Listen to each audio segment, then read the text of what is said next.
All right, we have a quorum, so we can go ahead and get started.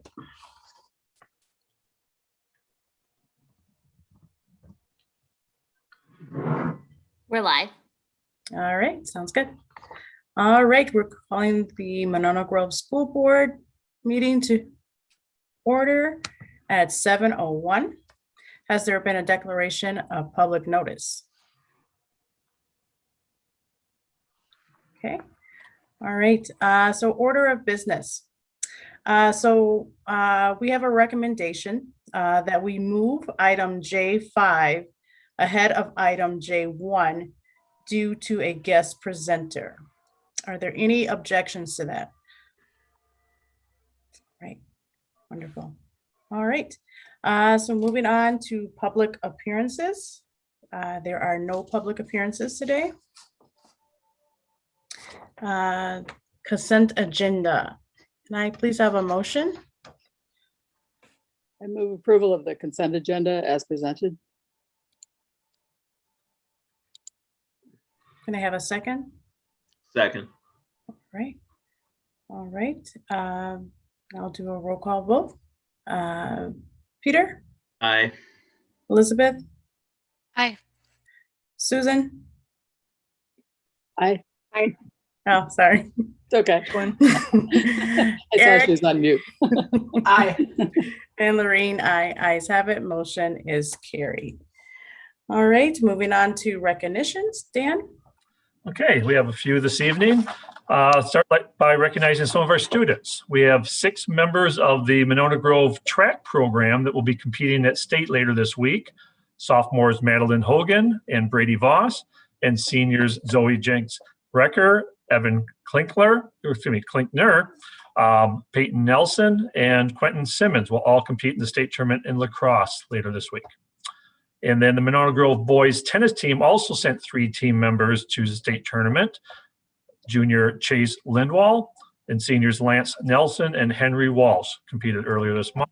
Congratulations to all of our athletes. Summer school is off to a great start. In just the first few days, students have created college art and fruit sculptures, made kites, and played games in PE. We can't wait to see what is yet to come in the next few weeks, and we do have some photos posted for our board members. And lastly, Cottage Grove School, Glacial Drumlin School, Taylor Prairie, and Winnico schools have all been recognized by the Wisconsin Department of Public Instruction and Wisconsin's RTI Center for our efforts in implementing an equitable, multi-level system of support that meets the needs of all students. Each school has earned the Bronze Award. All right, thank you, Dan. And next is correspondence and announcements. None this evening. Okay. Next is administrative reports. Okay. So I'd like to start by talking a little bit about virtual options for next school year. So we had indicated that we were in the process of surveying, parents to determine who still had an interest, and we have completed the surveying. And I did provide a brief written summary for you, but I'll just highlight some of the key parts of it. So for the fall, we did receive 17 student requests to remain virtual for the first semester or trimester, depending on the grade level of the student, 9 for the high school, and 8 at the elementary level. And we did ask parents if they wanted to voluntarily respond to why they were choosing the virtual option. They could choose more than one answer. And we did get 10 responses that were due to COVID concerns, but we also had 8 responses due to they felt their students were thriving in virtual learning. And so based upon the number of requests that we need to meet and the grade levels, we'll be working this summer to individualize programs for each of those 17 students. It will be a collaborative process where we'll work with the families and teachers and administrators to determine what is the best way to deliver that virtual instruction. For example, options, particularly for secondary, might be that we use a third party, such as Wisconsin Virtual School, to offer online courses if the courses fit. Just an example for cost, that's just $290 per course. So that's something that's very, manageable. We'll also look at our own staff and possibility of some of our staff, providing concurrent instruction or other ways of virtual. So those will all be worked on throughout the summer with the idea that we'll have an individual plan in place for each of these students by mid-August, prior to the start of the school year. So why don't I pause there and see if you have any questions regarding virtual instruction. Elizabeth? Sorry, Lorraine, I forgot you asked us to use the hand. No worries. You're good. Thanks for the stand. Just a quick clarification question around the potential approaches. Is the idea that you all will sort of think about which approach we're going to take and then present that on an individual level to the families? Or is it possible that we would have like some students enrolled in like virtual academy, some students doing synchronous learning, and there'd be like more options for what virtual may look like? Yeah, we'd like to be able to provide options, so I think the idea that, if we talk at the secondary level that I could see individual students having a little bit different, depending on what best fits their learning style and the courses that they need to take as well. So that is our goal, to try to individualize it as much as possible. Susan Manning? Dan, why, it sounds like you've eliminated the concept of streaming, having the teachers stream to these kids. And I know originally you weren't going to use that in the virtual environment, but I know that you did later. And my impression as a board member was that worked relatively well. So again, it seems to me that we ought to have a way to do this for students who want to be virtual, as well as students that may have to be absent for a period of time. What we were doing with 6 children who were virtual was putting them in assignment work, but not into virtual. It seems with the live stream, that would give us a lot more opportunity. Sure. No, great question. And just to clarify, that hasn't been eliminated. In fact, the second bullet point, when it says working with interested district teachers to facilitate a concurrent learning option, concurrent is live streaming.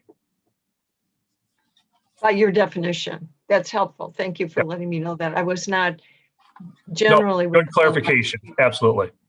Thank you. Yeah. So everything, and just so you know, everything is on the table. As much as we'll look at what we think are the most feasible options, we absolutely want to collaborate with families and try to, look at what, what options might work best. So. Well, if you were doing separate, one of the things you talked about was possibly hiring other teachers. How would you implement that program with other teachers? You would have them teach the virtual students separately? I don't have enough information here. Well, again, all that's going to be developed this summer. Neither do we. We part of the thing, in order to go into the planning, we needed to have an idea how many students are we talking about. So, if we would have surveyed, a few months earlier, we know that it likely would have had a lot more families interested. Then it might have been feasible to hire additional teachers just to teach virtual, like we did, last spring. That's not going to be feasible with this few number of students. So that's not likely to be a solution. And the other thing is going to depend on where we land, budget-wise as well, whether there is the ESSER money or not to help provide this virtual learning. And generally, you wouldn't have to do that if you live streamed, correct? Right. That would be with our existing staff. Right.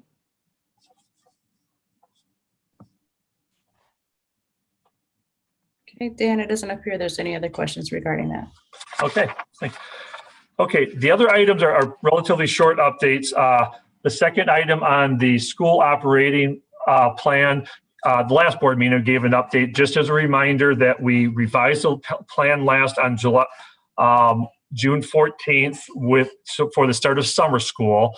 And what I wanted to share this evening is that the next revision will likely be then when summer school ends. As you know, that one of the considerations that we have currently with our current masking requirements in the school is that because of construction, we have elementary and secondary age students all sharing the same building. And we know that our youngest learners haven't had an opportunity to be vaccinated yet. So that's was a big part of the decision making for how we're approaching summer school. Then once summer school is done, the next thing that we have for activities for students in the summer is primarily high school with regard to athletics and conditioning and that sort of thing, and some of our other activities.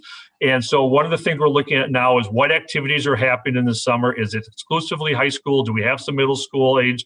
And then we'll look at making adjustments there as well for those age students, and take into consideration the timing of when the idea that our older students will have had that opportunity to be vaccinated as well. So we'll keep you updated before any additional changes are made, but we're looking at that. The next phase of adjustments to the plan would be following summer school. Any questions there? No questions. Okay. All right. Third piece, the SRO program evaluation update. At the last board meeting, I had mentioned that we're in the process. The last part of the process was to conduct interviews and meetings with our current SROs, as well as the police chiefs from each community. We did conduct those meetings last week. Time really well spent. We met with each of those individuals, individually, and now we're in the process of compiling our report to the board. So we are on schedule. We'll be providing a detailed report to the board at the July 14th meeting, with the idea of decision-making happening in August. So still on that same timeline. No questions regarding that. Okay. All right, and the last thing, strategic planning update. This is something we haven't talked about in a while, and we had a brief discussion about this as part of the TLE committee. Elizabeth might go into a little bit more detail on her report, but I just wanted the board to know that, or remind the board, as we know that our current strategic plan did expire last year. Of course, we put on hold during the pandemic the idea of trying to develop a new plan at that point. And so that is something this summer I'll be working with our team on, looking at different options about how to provide that. Some initial feedback from some of our committee members was really helpful as well to get their perspective. But that's something that we'll engage the entire board with, certainly, in that process. So just wanted to give you a heads up that the timeline is we'll be exploring options throughout this summer, with the idea that when we get into the end of the summer, we'll have a full board discussion about where we might want to go with our next strategic plan regarding the process, timeline, and so on. Susan Manning? Yep. Dan, I really appreciate the fact that you were giving that information to Teaching, Learn, and Equity. And I appreciate that I could sit in and listen to that, because as a board member, that all of that information was new to me. Again, I think it's helpful for all of us to have a little update on the history of our strategic plan, and an update from you in terms of exactly where we are, because that effectively ended in 2020. So what have you done in the meantime in terms of that strategic plan? And then after that, what is your plan for moving forward on putting that back together in terms of who's going to be involved and what your time frame is? So effectively, as a board member, as of Tuesday, I had received no information at all about that. So anything you could, and I'm not saying right now in the superintendent report, but if you could agendize that and just give us kind of a mildly detailed update on that. I mean, it's interesting to have you, and the committee is really great. And it was a great group of people, administration and board members. But, to start a dialogue on who would you like to be the facilitator versus what kind of facilitator would you like to have, seemed to me a step I'd like to see us get that outlay to the board overall first. And then again, I want that input from TLE. I think it's really important. I was just surprised to see that in the committee and not have that come forward to us. So I'd really like that to be an agenda item, not just here's 2 minutes on this, particularly as you're working on it. And some kind of time frame for moving forward on this? Because technically right now, we don't have an operational strategic plan by the time frame that was originally set. So it'd be helpful to know kind of exactly what you're doing in the interim and where we're moving forward. Yeah. No, appreciate your comments, Susan. And so, so I would agree. I think, timeline, I would say that, at the end of the summer would be a reasonable time for this board to take up the discussion. And I think given that we're meeting 2 times a month, it's possible that we would be able to have it just as a discussion item at a regular board meeting. If our agenda is full, then it might be better to have a, separate workshop to discuss that. But one way or another, that absolutely should be a full board discussion before any decisions are made about the process and timeline and so on. So that would be what I'd be looking at, is likely in August to be having that conversation. Okay, so you're anticipating maybe August? Yes. Is that right? Okay. Yeah. And just to be clear, no decisions prior to that, just basically information gathering to share with the board. Right. And the other thing that would be helpful is to know what you've done between your last major report to us about the strategic plan, which is over a year. Yeah. Between then and now. Just to kind of know where we are, because we haven't been able to do that either. Yeah, absolutely. I agree.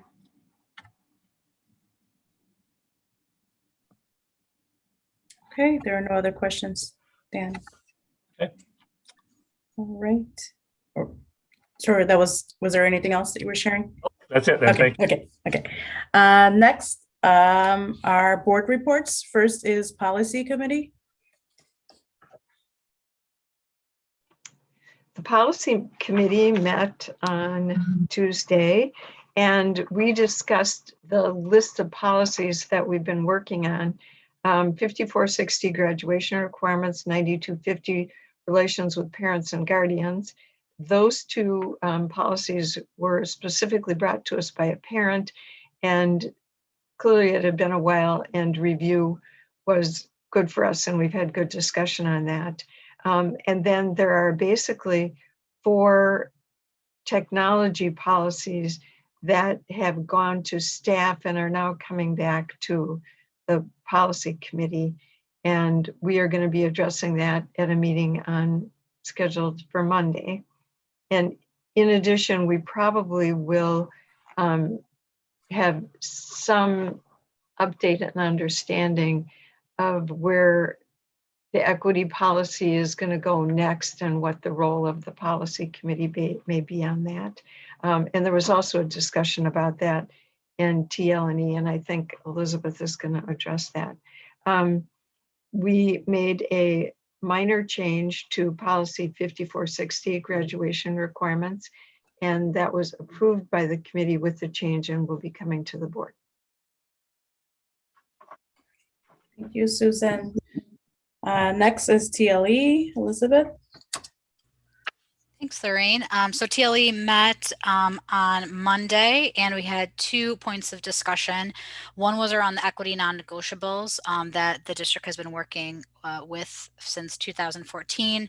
Krista was there to give a really nice history of what those are.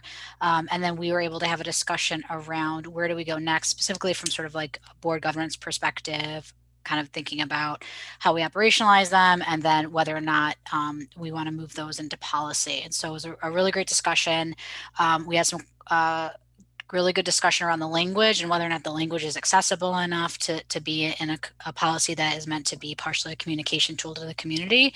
And so where we left that was Dan and his administrative team would sort of work through those things and then present a policy, proposed policy to policy committee where then we can take it up and discuss it and then bring it back to the full board. And then the other thing that we talked about, as alluded to earlier, was strategic planning and just starting to think through a little bit around where we want to go and what we want to do with strategic planning, and specifically around, how equity and our equity non-negotiables fit into that and the role of TLE as we move into that. So great first meeting of this session, and I look forward to having some more. Any questions from anybody? There's no questions, Elizabeth. Thank you. All right, next are possible action items. The first is revised GDS school start and end times for 2021-22. Peter, did you have a question? No, I saw your hand. I did. We agreed to move J5 above J1. Yeah. Oh, you are right, sorry. So revised bus transportation walk zones. Thank you, Peter.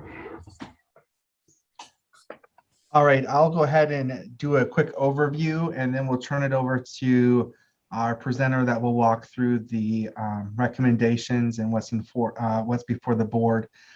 So just a little background, which is stated in board docs, is that obviously with the opening of Granite Ridge School, we needed to establish a walk zone and a transportation zone for the new school. In addition to that, in Cottage Grove specifically, Taylor Prairie is having grade configuration changes, and so is Cottage Grove. As a reminder, the state law says that the district has to transport students that live 2 miles or farther away from school. However, if a school board or school district feels that they would like to transport students below that 2 miles and qualify for state aid, they have to have an unusual hazardous transportation plan. As it's stated in board policy, we do have the policy that follows state statutes that we do transport beyond the 2 miles. And a little background as well to this is that previously, the last time that I can find that the district revised and updated their transportation plan was back in 2008, 2009. Which obviously has been a number of years, and there have been some improvements to some of the areas in both Monona and Cottage Grove. In addition to that, we've made some changes to specifically in Monona. We closed Maywood and moved all of our students over to Winakua. Tonight, we're only talking about 4K through 8th grade. Our high school walk zone in Monona is already established, and we don't believe we need to make those changes. So if you recall back in February, the district contracted with Traffic Analysis and Design. We received that name from an individual that actually works with the company that lives in Cottage Grove, had reached out to Reed. In addition to that, I had reached out to other surrounding school districts that have been experiencing some new school buildings and growth, specifically Verona and Sun Prairie. And they made the recommendation that they had worked with the traffic analysis and design team and came up with their walk zones. And so what they do, and I will let them explain to you their method and how that works.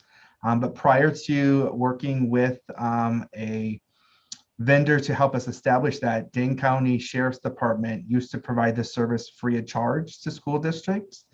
Now they do not provide that, and that's the reason that we felt that it was important to work with a third party that can come in and analyze this based on scientific and safety data, instead of the district trying to internally do that, where we're not experts in determining if that's truly a safe crossing or not a safe crossing.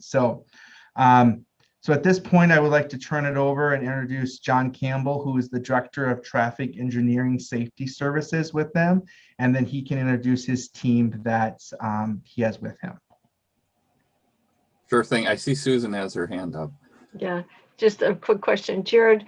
As John was doing his review, did that take into all the streets that are designated as, even though they're within the walk in, in the zone, the walk zone, if they're designated as dangerous, then, and the children it's dangerous for them to cross, then those students on the other side are bused. So did that review incorporate all of that information?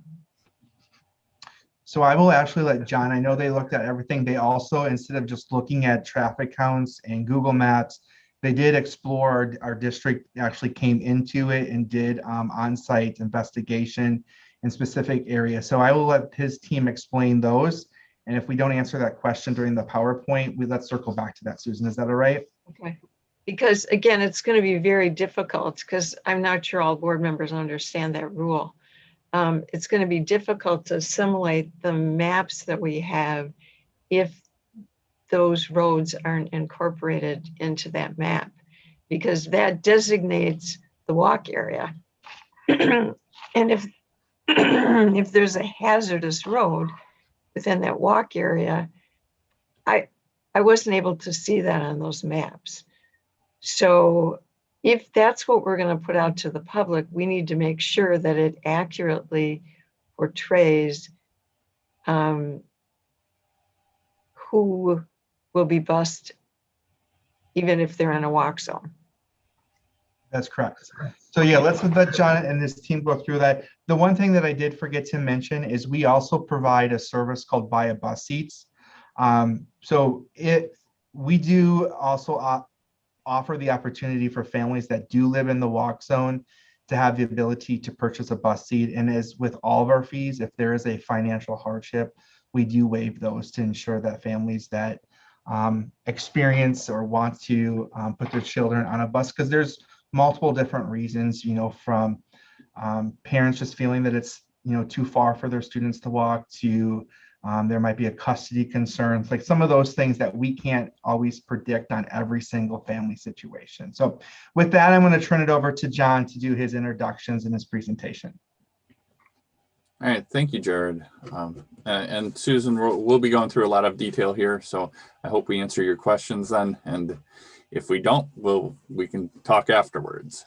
We have a PowerPoint here to explain, what the UHT plans are about. Jared gave a really good introduction about some of the basics of the UHT plan. I'll just note a couple more things about those. And then I also have some teammates, Christian Sternke and Amy Pomeroy, who are on the call with us. We're all professional engineers in Wisconsin. We've all done some extra certifications to be certified road safety professionals. And our company does work throughout the Midwest, improving traffic engineering situations and making roadways safer. So in general, as Jared alluded to, we're looking at within 2 miles of the school, pupils who live within those are not automatically entitled to busing or transportation. However, due to unusually hazardous conditions, it may be deemed necessary to provide that transportation. And what is an unusual hazard per the Department of Public Instruction is an existing transportation condition that constitutes more than an ordinary hazard and seriously jeopardizes the safety of pupils. But it's kind of understood that all traffic situations present some degree of hazard. So I think you'll see the approach we take really does a good job of looking at the degree of hazard and how it accumulates the longer a student walks to school. And then when the hazards reach a level of danger which is unacceptable to the community, a nice thing about the UHT plans is there's a lot of discretion a school district has in deeming what is unacceptable to their community. And that's something we talked about with Jared and what some of the other school districts are deeming unacceptable. And I'll go into some of those details. So how do we get involved with this? We had been working with Verona School District on a traffic engineering project, and they brought to our attention this UHT plan. And we're like, well, what's a UHT plan? They said an unusually hazardous transportation plan. And we were like, well, is that like transporting hazardous goods across, what does that mean? And they talked to us and explained it's something about, identifying safe routes to school and where it's too hazardous to expect children to walk from. And they mentioned that Dane County used to do these, the Dane County Sheriff, but they no longer had the resources to be able to help out as much as they did in the past. They'd review them, but they weren't going to put the effort into creating these plans. And, this just kind of fell into our lap as the perfect thing for us to start working on because of our experience doing traffic safety work and work with pedestrians, bicyclists, and those types of facilities. So we got together as a safety team and put together an approach using the latest research that's out there and developed a scoring system. We know when students are walking to school, they're exposed to some level of risk when they're walking along a roadway and then when they're crossing the roadway. And it's really that cumulative risk that we're looking at. And we take a lot of things into consideration. Is there a sidewalk on the roadway? How many vehicles are on the roadway? What are the volumes? What's the speed limit of the roadway? We know speeds make a really big difference with pedestrian safety. The injury outcomes when someone is struck by a vehicle going 45 miles per hour is vastly different than if a vehicle is going 20 miles per hour. Is there parking on the roadway? And then, you know, what's that distance the student needs to walk in those conditions? Likewise, we look at crossing roadways. How far do they have to cross? How many vehicles are on that roadway? You know, what's the speed on the road they're crossing? But then, you know, what type of traffic control is there? Are there stop signs? Are there traffic signals? Or is there a yield condition for like a right turn lane or a roundabout? And then we even look at things we know that get added to traffic control, like pedestrian countdown timers. You've probably seen those where it actually tells you how many seconds you have left to cross the street. We know those reduce the risk of crashes with pedestrians. So we have incorporated that into our scoring system. Another thing is not allowing right turns on red at intersection. A four-legged intersection can be very complicated. So if you're expecting a lot of pedestrian traffic or have students crossing, restricting that right turn on red reduces the number of conflicts that could occur, just simplifies the intersection for all the users. Now, some people might have to wait more at the red light, but you know, we see a benefit for pedestrians. And then there's improvements like adding crosswalks or high visibility crosswalks. And then of course, crossing guards. So these are things we take into account. And then lastly, there's been some research and we really dug into this, but students at different levels, different ages have a different cognitive ability to be able to judge gaps and cross streets. So what we've done is used an increasing threshold with a very low threshold for students who are in the 4K, 5K age group. A 25 score is very low. That's lower than what was used in Verona and Sun Prairie when we worked with those plans. So we're very confident that that's a threshold you can feel very, very comfortable with for having 4K and 5K students. And then we have increasing thresholds for the elementary and middle school students, which are both on the conservative end. You'll kind of see how that comes out. So the process we go through is we work with the school district and get the plans, and Jared provided us maps of where the school boundaries are. And, you know, we look at that out to 2 miles around the school. And we do a lot of work behind the scenes. Christian and Amy did a lot of data entry looking at the roadway conditions, what the volumes were, what the speed limits were. And we put it into a tool that evaluates the score we calculate.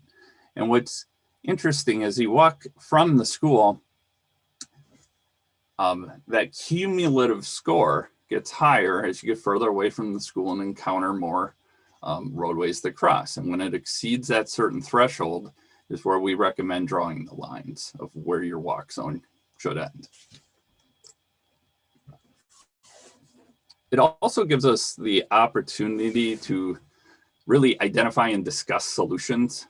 There are some things, and I think everybody got some recommendations exhibits where walking conditions could be improved, and we can put the nominal numbers behind what the impact of that would be. to make a particular crossing safer by adding features. So that's been a real benefit of doing the plans these way. And I think everybody saw some of the recommendations exhibits, and there's definitely some things that could be done at the traffic signals, particularly in Cottage Grove, that I think could improve conditions. And then we document the plan. And, the nice thing about this is it's a very defensible plan based on scientific and objective research. And just to summarize our process before I get into the specific plans, it's based on science and objective data. There's really no opinions we're sharing here. We're really just using the conditions out in the field. We completed a UHT plan for the whole Verona area school district. I'm currently finishing one up for Sun Prairie, and I've been working with Monona Grove. We were recommended by Dane County. They really liked the Verona submittal that we gave them. And it's really a collaborative effort between the stakeholders involved. I mean, we're here to provide information. I think we're all on the same team and all want the same thing. We want students to get to school safely. We want to use objective data and identifying where it's an appropriate spot to draw the lines for your walk zones. So I can step through each of the 5 exhibits for the schools we looked at, but maybe it'd be a good spot to just check and see if you had any questions about the process that we go through in developing these.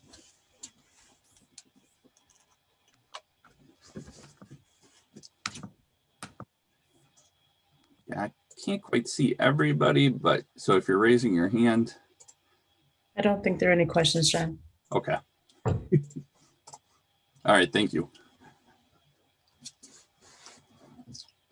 All right, well, we'll start with Winakua Elementary School, and I'll see if I can zoom in a little.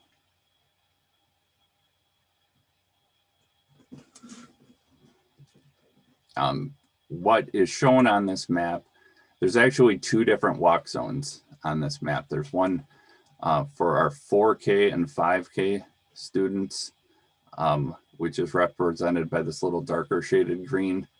And then there's one that goes out for the 1st and 5th grade students. And the difference between these 2 zones is that for the 4K and 5K students, we used a very, conservative threshold of 25. And for students to go from school, they really are not crossing any major roadways to access their homes. It keeps it pretty tight to the school for the 4K and 5K students. There is one difference. The existing UHT plan had some of these homes along Winnico Road in the walk zone. After doing an evaluation and a site visit, we're recommending that some of those be removed from the walk zone and be deemed hazardous. That roadway, actually, it's not very wide and experiences a lot of traffic. So we didn't feel comfortable with the recommendation that an elementary school or a 4K, 5K student could walk on that to access the parcels. And then you can see, with a 75 threshold for the 1st through 5th grades, that definitely expands the zone. And we take it, to reasonable cutoff points. Pretty much the Winnico Road, we deemed as really an automatic hazard just because it was narrow and didn't have, some buffer space for students to be able to walk. So that's why you'll see the parcels along that roadway are not part of the walk zone. There's one area that students could still cross and access a neighborhood and still be within that 75 threshold. And then on the east side, there was just a couple parcels that were right on the border of where that 75 threshold hit. I think you'll see in the recommendations exhibit, if some improvements to the crosswalks along Dean Avenue were made, it would drop our score enough to be able to to keep some of these 10 parcels in the walk zone. And that's just a matter of adding high visibility crosswalks along Dean Avenue. John, Susan Manning had a question. Yes. So, John, could you explain to me in the south end down here, why you didn't, I mean, that's an incredibly hazardous section of Winakua Road. And it looks to me like the walk zone for some reason is extended into, it looks like Tecumseh, where it would be. I'm not positively positive. But if you walk that, when you come out of Winnico Trail, there's no stop sign off of Toniawatha. So these kids are coming out. I mean, okay, so let's start with my question first.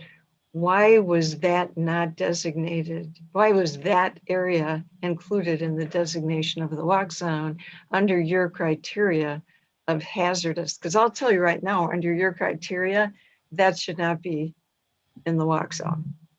Have you been down there? Have you ridden a bike on that? It's a 90-degree turn right there. Yeah. You can't see left. Sure. Christian, you had done the scoring for this. I won't, if there's any insights you can provide on this, but the reason it's currently shown like this, and like I said, this is an iterative process, but using the scoring criteria, crossing the roadway didn't present as much hazard as walking along the roadway. So in this particular area, our threshold did not get above. I would agree with you, except that crossing at this location is hazardous. There are no stop signs. Mm-hmm. There's a stop sign at the top of the hill, and cars and bicycles come roaring down that hill.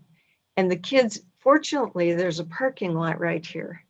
So you can actually, if you train the child to come into the parking lot and cross at that point, they can see both ways. Otherwise, they can't. I'm challenging you to take that section back, Sure, with or without your criteria, and come off that section and be a first grader looking both ways to cross. Because the only way they can come through there is Healy Lane. And right where Healy Lane is, that section and east to where that 90-degree turn is incredibly dangerous. And part of it is there aren't enough stop signs. The cars come at a 90-degree angle at about 35 miles an hour. Mm-hmm. So again, I don't want to have the huge discussion on it, but I won't accept this plan with that piece like that. So if you're willing to go back and review that, we can move forward. I have no issues with taking a second look at that.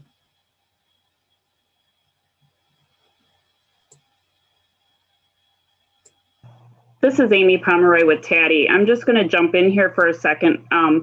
Healy Lane, we are not actually allowing crossing at that location.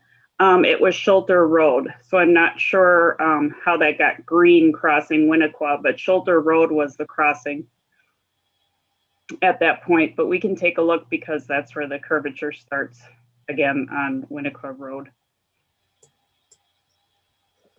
Peter and then Susan Fox. A little procedural note here is that you seem to have excluded Admiral Drive, which is in part of the Monona Grove School District in Monona behind the Walgreens, but it's on the eastern side of the Monona Drive, across Monona Drive from the Monona Grove School District office. If you find that, if you go, there's the first block on the east side of Monona Drive is also in the school district and seems to be excluded from this plan. It's in the gray area. No, down south. Okay. Down farther south, right there. Your hand's right on it. That street right there is in the school district. Okay. That street, the houses on both sides of that street right there of Admiral Drive are in the school district. Okay. Yep, and I'm sorry I missed that, because they would be part of the transportation plan. We would not require them to cross Monona Drive. Right. That would definitely exceed our 75 threshold. Correct. We did look at that during scoring and that was excluded. Yeah. Because of the Okay, I crossing. mean, that's fine. It looks like you've excluded it from the plan because you said it's outside of the area. Yeah. We'll adjust that. Thank you. Thank you. Yeah, we could take a look at this area too. I mean, just from crossing the roadway, if you know the sight distance is an issue, there's an adjustment for sight distance in our scoring criteria. So Those folks on Admiral Drive often feel left out. understandably. And here we are again. Susan Fox? Well, it's also one part of Acacia Lane over in that same area. One side of it is also part of the school district. But when I look at this, I don't think Tecumseh is in it. This whole lower green area is Birch Haven Circle. So that's what you're talking about. So what you're talking about is having these, so there's no connection between the houses in that area and Tecumseh or Winnico Trail. It's all above that. But I agree, I'd like to have you take another look because the stop sign, I believe I think, I don't know if there is a stop sign at Schluter Road right there on Winnico. I'm not remembering. There's one at Schluter, but yeah, there is one. I'm pretty sure there is one. There is a stop sign. It's a three-way stop. So That's there's right. no stop for cars coming up the hill. So you can Right. make a left-hand turn while Right. the student's crossing up there. Right, I think it'd be worth taking. no another look, 'cause protection. That is a steep hill, and if there's a visibility issue, that I might have some concerns about that as well. But it is pretty clear this is just Birch Haven. This is not the islands area. Yeah, except that the kids, you're right. It isn't Tecumseh, it's Birch Haven, but it's the same issues we were confronted with because of Winnacore Road. And I'm sorry, I was using us as an example. Our kids crossed that road and it was extremely dangerous. And I guess the other question I had too was, I thought Nichols Road was designated as hazardous, but maybe it was Owen. But there is a road, one of the major roads in there that is already designated as hazardous. Just as a reminder, just please wait for your hand to be called on. Peter, did you have a question? I was just going to comment, that is Birch Haven Circle, so all the students would be coming out at the intersection of Schluter and Winnico, not Healy. And they don't have access to Healy, to the end of Healy Lane and Winnico. They would be coming out of Birch Haven Circle along Schluter Road. So- Susan Manning? They may be coming out of Birch Haven, but many of those students go down the hill and cross at Healy Lane. Again, you can't regulate where they're coming in. What I'm saying is setting that up on that side of Winnico Road and allowing it to be a walk zone creates a danger to all the students coming from that section.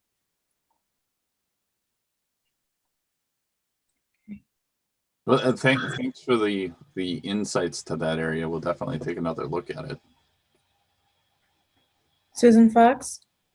Well, I think there was reference made to Nichols having been deemed hazardous, which I don't think it was, but in any case, the whole point of this is that we're reevaluating the situation now, not from years ago. But Nichols does have sidewalks on both sides, so that makes sense to me that would not be hazardous. That was all. Yeah, I don't even know if looking at a crossing guard possibility, which is up to the city, not us, at Schluter, but that might be another area where that could be some mitigation, but we'd have to think about it. Yeah. John, how would you like feedback from us regarding questions or concerns that we have?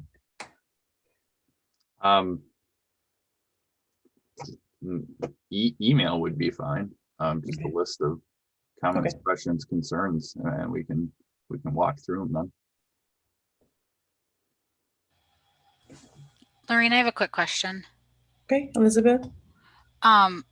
This is, first of all, this is really interesting and good work. So thank you for that. This is like more of a process question, and I'm not questioning, I'm actually just curious. So there's like these random parcels, right, that are not in the walk zone, but then like the parcels around them are in the walk zone. And I'm just kind of curious about how does that happen? Yeah, great question. That one's an easy one. John, I can take this one. All right, Christian. I love a good easy question. So, and like I said, not questioning, I'm just like curious. It seems so random that like all the walk except for this one gets bust.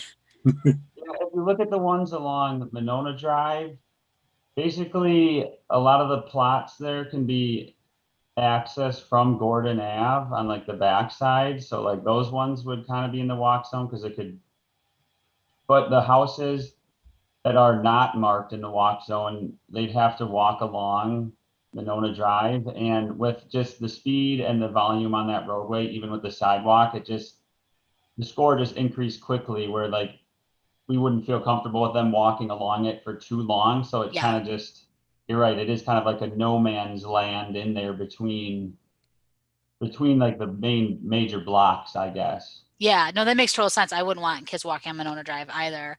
I just, like I said, I wasn't questioning. I was mostly just sort of curious, like what's going on with those three houses right there? But that makes sense that they only really have access out this way as opposed to access sort of more in. Yeah, they'd have to walk along Monona to Dean Ave or Teresa. So yeah, it's a decently long way there. So the score just got too high. Great, thank you. My question's for Jared, since we still have some questions and concerns regarding this, when, I guess, the final date that we have to have is completed by? So, great question. We won't release transportation sign up until this is approved. And obviously the goal is that we want to make sure that families have enough time to sign up for transportation, especially since there's some changes. So, I mean, there's two things, like obviously I understand there's still some questions that we can follow up. So either we can possibly schedule a special board meeting if that would work for next week, or if we push it to July 13th, we would just note that we would have families only have about 2.5 weeks, because typically we try to close transportation sign up by the end of July to give Nelson's 2 weeks to route kids so we can release them for school. For the new school year. Okay.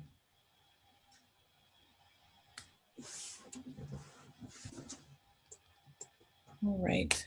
But I do want the board to feel comfortable, because with any change like this, there are going to probably be some phone calls and emails asking why this change happened, or their concerns, because we each have a different approach of what we might deem as extremely safe or not safe for our children. So I do want the board to feel comfortable. I do believe that 2.5 weeks is probably enough, as we can send lots of reminders. And obviously it's a little different coming off of COVID and families getting ready for the fall. But we just want to make sure people have enough time to understand and sign up for transportation. Thank you, Jared. Okay. John, it doesn't appear there are any other questions. Oh, I stand corrected. Peter? I just have sort of a question about many of those properties along Winnico Drive that are currently in the existing walk zone that have been excluded. Yeah, right there, have access through the back of their property directly to the park opposite the school. And I'm curious about, does that consideration come into play when it comes into walk zones? It would, if there was some type of maintained access, like a trail that was plowed through the winter that they could get to. I don't think that's the case in that spot, but is it access more just like to the grass to the park? Yeah, it's access to the park, directly to the back to the park. And I don't know what that consideration is. Yeah. But you're right. If it's filled with snow, then how do the kids get to school? Actually, I tell you what they do. They traipse a track through there that gets built up during the winter. That's what they do. It gets tamped down during the winter. Yeah, Christian Sternke here. Yeah, pretty much if we were confident that the route would be like maintained throughout the year, like especially during the winter with snow removal and everything, we would consider it a viable route. But yeah, with that, having to trek through a park, and I think there's the river or creek that runs There is through. there is water that you have to work your way around to. Yes. Yeah, so we just didn't, we felt Okay. like the only viable route from there would be walking along Winnico Road. So then, yeah, it was marked hazardous. And especially in the winter when snow is piled up, Winakua is dangerous. Yeah. Yes. Susan? Yeah, well, just looking at this again, I guess, could you address more this northern end of Winnico Road as well, why that isn't hazardous? I mean, like, I don't even drive my car on it in the summer with all the bikes. So, I mean, there's a lot of traffic on that road, cars and bikes, and I'm just curious because there are no sidewalks there either. Sure. Christian, you did this, the scoring along that. You want to answer that question? Yeah, at least according to the WisDOT's volumes website, like that section was much lower than the southern section. So just having lower volumes didn't increase the score as much. And it looked, when we were out in the field, it looked a little wider. There was more buffer space. So I think that's why we included it. But yeah, I mean, if we would, there's always options to like actually do traffic counts and get a more accurate number of the vehicles just to verify what the volumes are and on the roads. But that's why that section is in the walk zone. Okay, Eric? You mentioned the WisDOTs. How up to date are those numbers? Do they do a study or data compiles every year, every other year? How do they do that?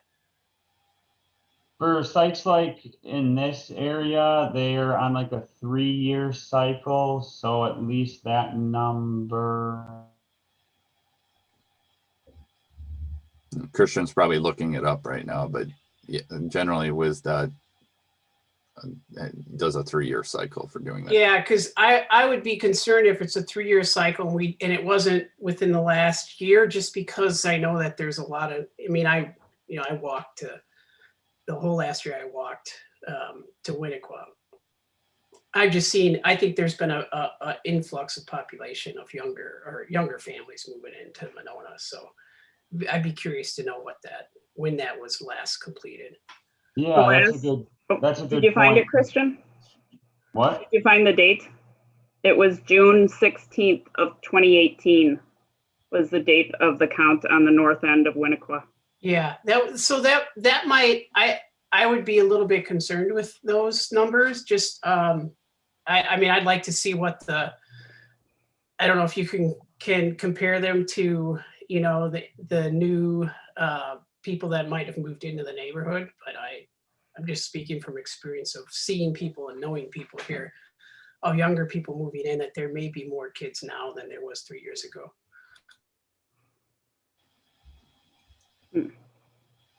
Well, we'll make a note of that. And, you know, also, you know, we can take a look at Winnico Road on that north side too, and just make sure there hasn't been any increases that we're aware of in volume. Okay, Susan Fox? Just one more point about Winnico Road. The city of Madison is planning a significant apartment complex. They've already got one, but at Cottage Grove Road and Monona Drive. And there is some concern in Monona that that's going to drive more traffic down Winnico Road at that point, because it'll get backed up on the drive. Right now, if you drive straight down the drive to the Beltline, for example, there's no right-hand turn lane on the Broadway, so traffic gets backed up. So as a result, people tend to cut through Monona. And that's why you see so much traffic on the southern part of Winnico because they'll cut down Dean or Nichols and other places to get to Winnico to cut through. But there is some real concern that once those apartments go up, that people will be cutting through. Now, that's something we don't know for sure, and I'm not sure what the timeline is, but it's just another piece of information to keep in mind, maybe. Thank you.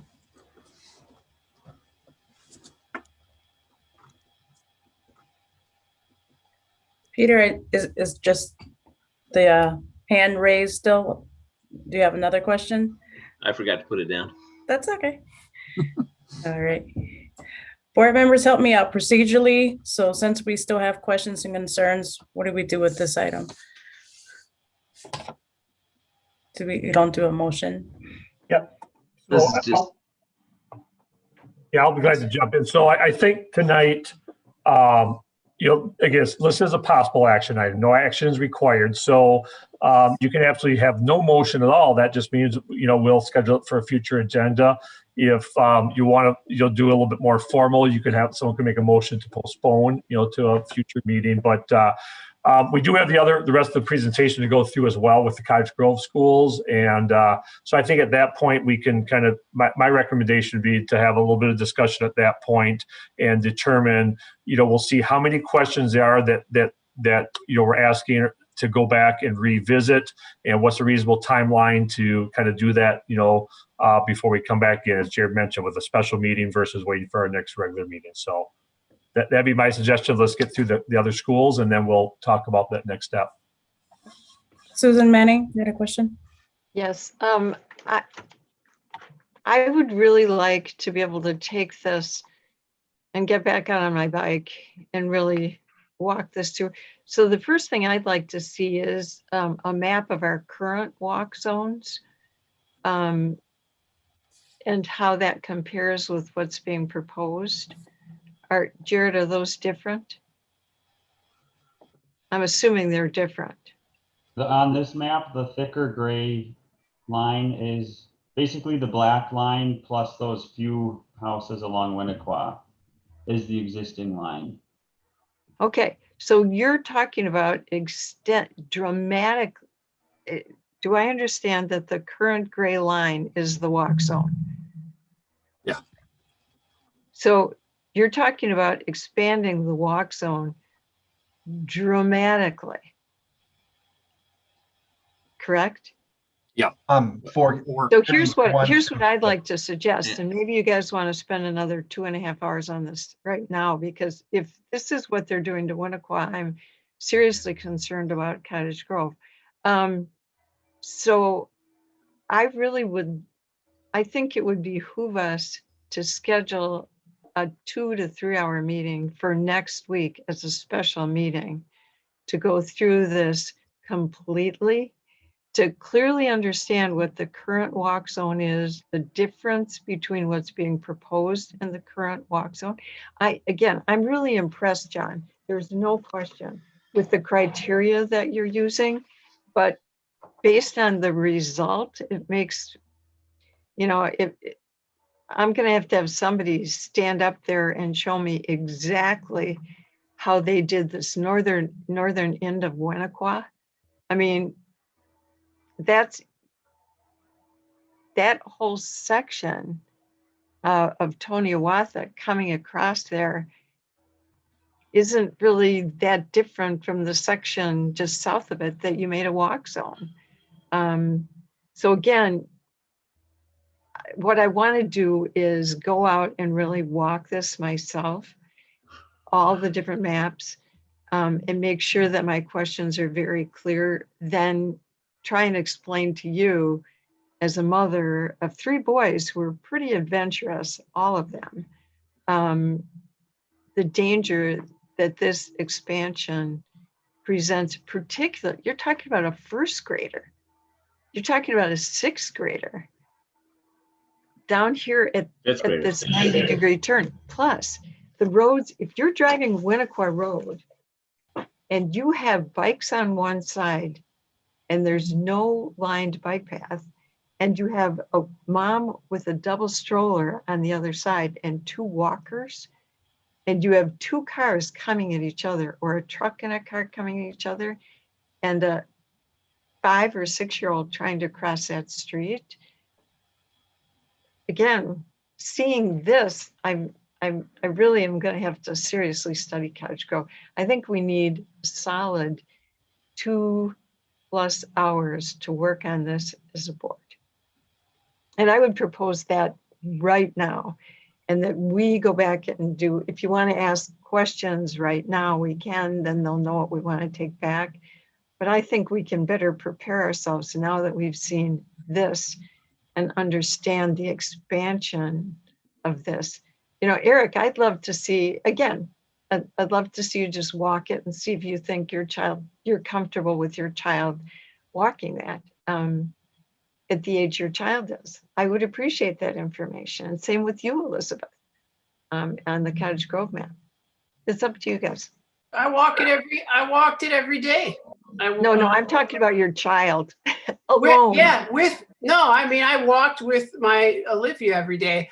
I also want to be a little bit careful because, you know, I don't want to try to keep my situation out of this discussion. But I mean, quite honestly, I don't really think a lot of the places in the walk zone are as safe as I think they are. And my daughter's in 1st grade. So, I mean, especially going up Nichols Road. But I mean, you know, this is good data to look at. I want to look at it a little bit more and kind of, you know, digest it a little bit before I kind of get into it. But I definitely think we should, you know. And there are no sidewalks on Winnico Road. Yeah. At least there's sidewalks on Nichols. Elizabeth, did you have a question? More of a comment. And so, you know, I'll defer to expertise, both local expertise for the folks that live in Monona, as well as expertise of the folks that did this analysis around the safety components.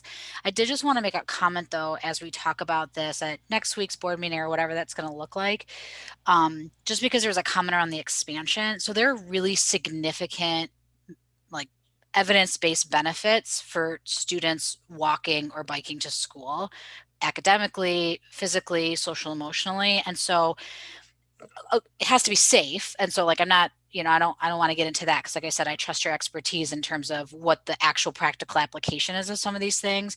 But an expansion overall, holding the safety pieces constant, assuming it's safe, is a good thing. And so I just want us to be mindful of that approach around expansion as we move into these conversations. Thanks, Elizabeth. You know, I can just add that, you know, in comparison to the other school districts we worked with, even though this green area is a significant expansion of what the existing walk zone was, this is a residential neighborhood where you're not crossing major arterials like Monona Drive. You know, Winnico is, you know, obviously a busier road, and you know, we'll take a look at that on the northern section. But you know, an option there always is if this is too much risk to be acceptable, we lower the thresholds, and that's really just the discretionary of what's acceptable to your community and your school district. These are conservative numbers compared to what other school districts have used, because there are some benefits to walking. Thank you. Susan Fox? Well, I was just going to suggest that we have a lot more presentation to get through, and we need to see Cottage Groves before we talk about scheduling another meeting, because I think it'll be helpful to get a full picture, and it gives us a lot to think about for the next. I do think we're going to need another meeting, but I think we need to get through the rest of the presentation first. So, thanks. All right. Well, we can move on to Taylor Prairie. I hope this is an easy one. There's less bicycle traffic in this area compared to Monona. See, the existing walk zone is a larger area because it also services through 1st grade. Going to a 4K, 5K school, we're actually proposing shrinking the walk zone to be consistent with the thresholds we used on the previous exhibit for the 4K, 5K school. And it is essentially limited to the houses in the surrounding area of the school where these streets do not need to get crossed to access. So we tried to have consistent criteria for the 4K to 5K grade levels. And this is what that looks like. So Wow. any questions about this?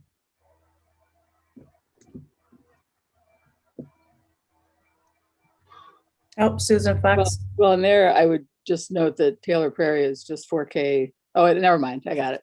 My fault. Read it wrong. Never mind.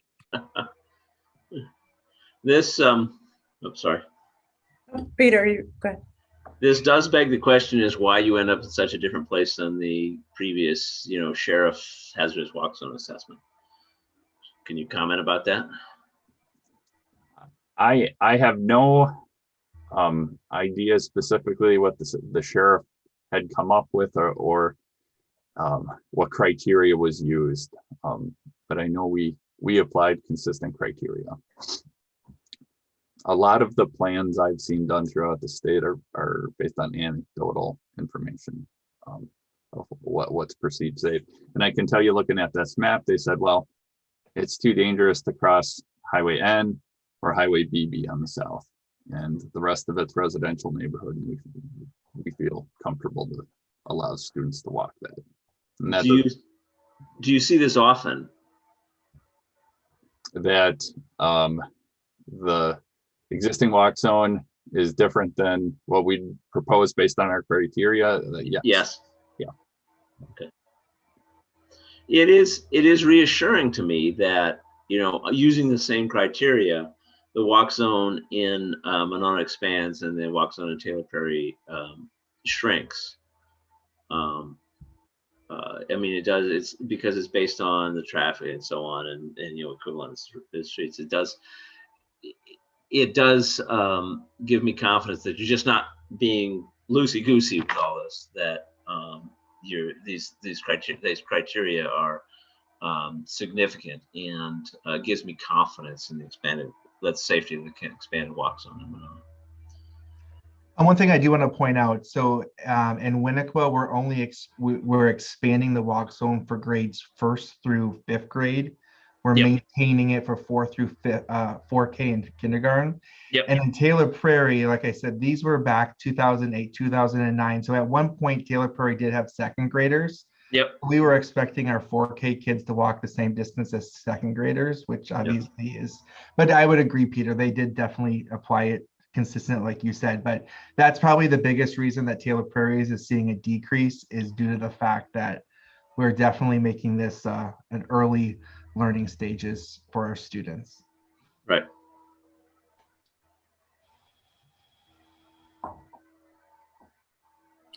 Jared, are these walk zones applicable to special education students? So with special education, depending on their IEP, they might have a special circumstance.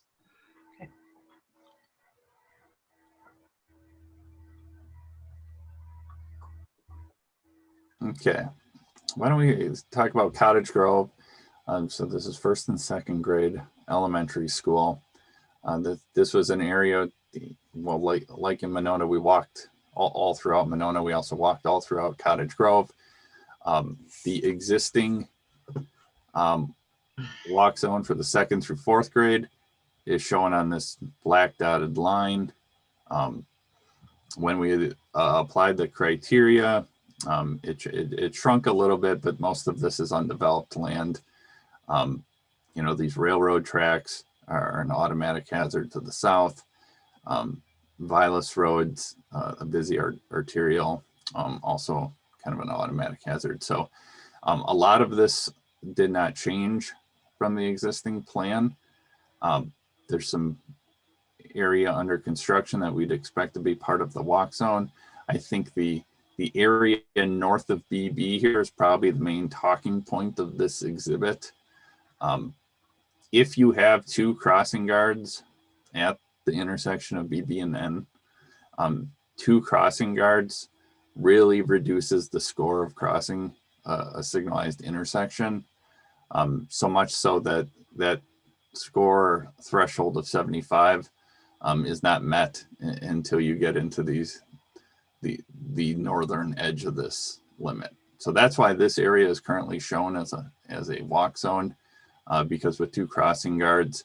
We also made some recommendations that Cottage Grove could do to that signal to improve the safety of it for all users.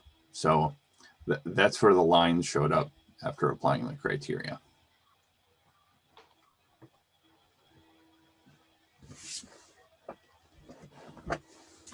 And I do want to point out, so when Cottage Grove walk zone, I was able to confirm that there was not a crossing guard at, I mean, let alone 2, there was no crossing guard at the intersection of BB and Main Street. So that pretty much qualified everything north of that. In addition to that, last summer, if you go north on County Inn to the west, they put a bike path or a walk lane in along there. And before, kids would have had to walk all the way up by the water tower, if you know where that's at. And as John and his team works through this, we try to anticipate the way that the kids are truly going to walk. And so now with that walking path along in, it does give a direct access to the intersection of BB and County Inn. Thank you, Jared. Peter, is your hand just still up there, or do you have a question? No. Okay, Elizabeth. It's like whatever 2.0 equivalent is of you're on mute. Your hand's still up, Peter. Yeah, thanks for that clarification, Jared. Just for my own mind. So the idea of 2 crossing guards is like, that's like a proposed solution, because I was trying to remember, because I cross that intersection a lot. I'm like, I don't remember there being a crossing guard there.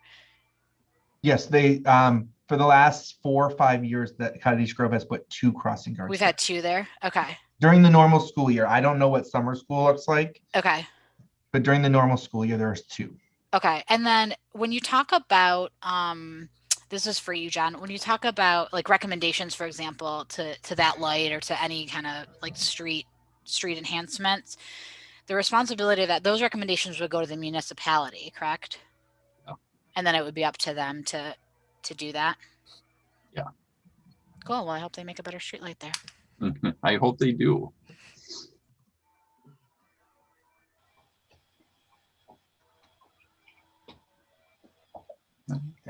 Any other questions about this one? Okay. No more questions. All right, we can move on to Granite Ridge. So this would be servicing 3rd through 5th graders. And this still, we're still maintaining using a threshold of 75, which is conservative compared to what some of the other school districts have been using. And, you know, it reaches out through the residential neighborhoods pretty far over here to the east. To the west, there's going to be some improvements on Bus Road, reducing the speed limit to 35, adding a high visibility crosswalk and some flashing beacons to help get students across there. The reason we don't get all the way through this neighborhood is Bonnie Avenue's, this neighborhood's posted 25 miles per hour and does not have like a shoulder for students to walk on. The roadways are narrow. So as students walk along that, their exposure is increased, and we've reached that 75 threshold here. And then of course on the south BB, you know, we'd get beyond that 75 threshold crossing it. So that's where the line gets drawn to the south.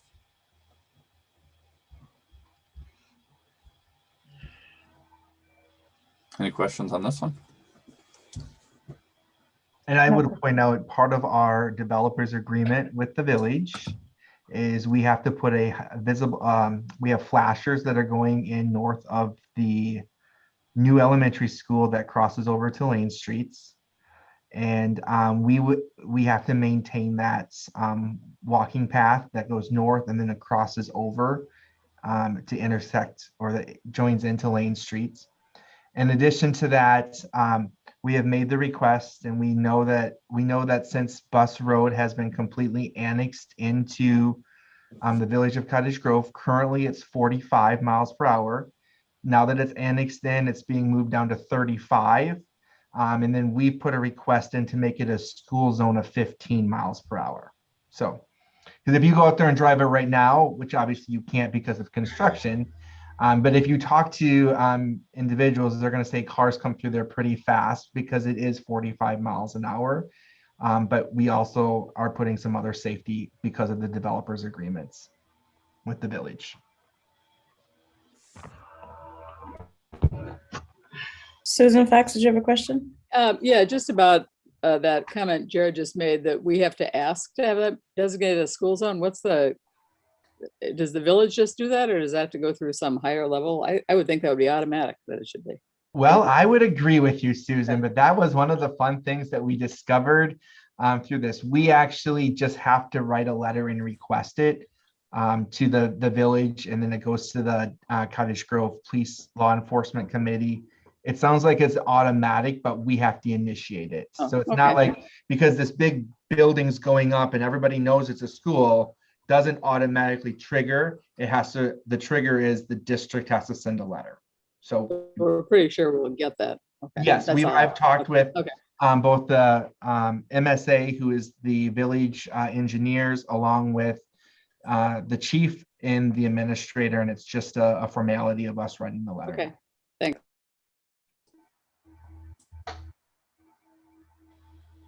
All right, I will move on to Exhibit 5, Glacial Drumlin Middle School. This services 6th through 8th graders.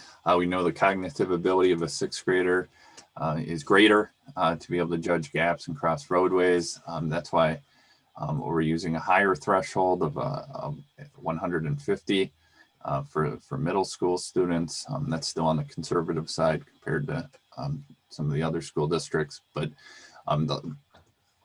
whoa, sorry. Trying to zoom in and I think I hit the wrong button. Okay, there we go. This one lines up, with some of the major roadways, Gaston Road on the north, Highway N on the east, BB on the south. There is an area here we feel comfortable and it scores under the criteria to be able to access across BB. There is a traffic signal that on Damascus Trail and BB. And it actually has some very good features. It has pedestrian countdown timers, median refuges. Those are good things. We've made some recommendations in that other set of exhibits where they could further improve that signal with some minor tweaks. But those scores of reaching up to 150 aren't met until you get, to these southern limits. So this is kind of how these exhibits would shake up. There's an area over here. It really is dependent upon what connections are made to this neighborhood because there isn't a way to walk on BB. There's not a sidewalk over there, I don't believe. So it's just a matter of how that would get connected. So any questions about this one? Peter? What's the purpose of crossing guards on the edge of the walk zone? Great question. We're just showing where they are from the previous school exhibits. So they're not specific to this one. Okay. Yeah.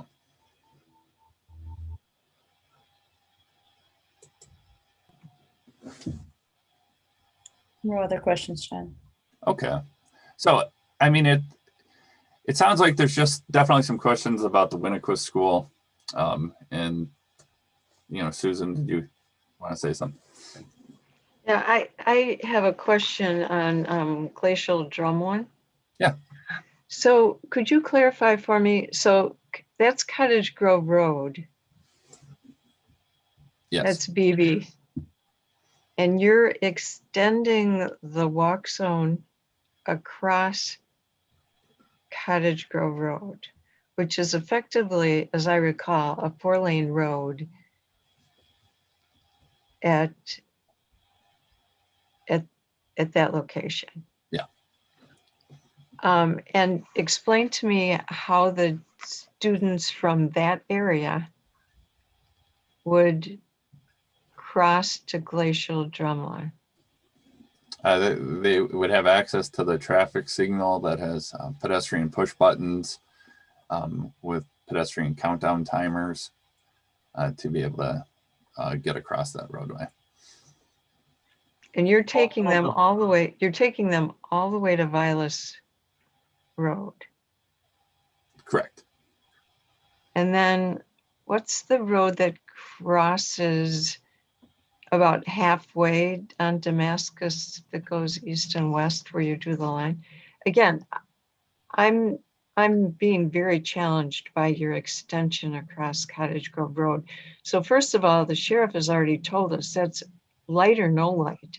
That's an extremely hazardous road. And I may tell them they can only cross at the light, but you've opened up the walkway. I just think this increases our liability significantly to take them across this road. The other piece that I'm concerned about is extending the walk zone beyond Bus Road going west. So I understand you went out and you really studied this, and I really respect that with great respect. I mean, we've had students almost killed on these roads on their bikes. Vilas Road specifically. I'm just really concerned about this extension.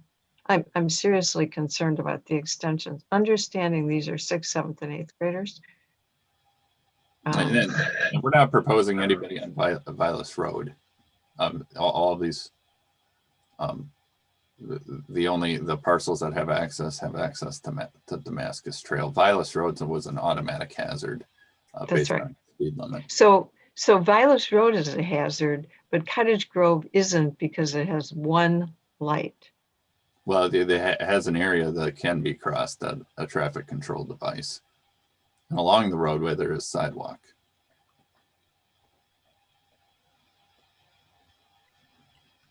Peter? I guess my comment is when I look at that and I look at the more detailed map in the exhibit, there is a light at Damascus Trail, and students coming from south crossing the road would not have any access to Cottage Grove Road to the west of that light. They would be coming along Damascus Trail and crossing the road at that light there. And there also isn't anybody who would be traveling along Vilas Road. There's Right. all access. All of those properties have access to roads that are not Vilas Road. Correct? Correct.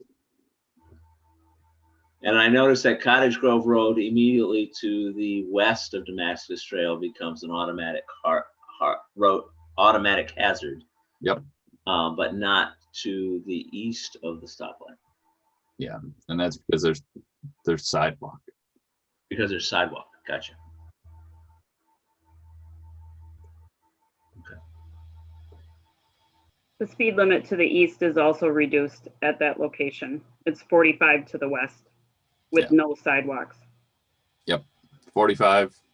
And that's pretty consistent in the plans we've done for the other districts too, is when we get a 45-mile-per-hour roadway, it's without sidewalk, it's an automatic hazard.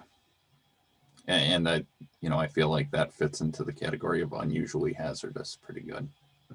And there will be a light going in at the corner of Bus and Cottage Grove also in the future.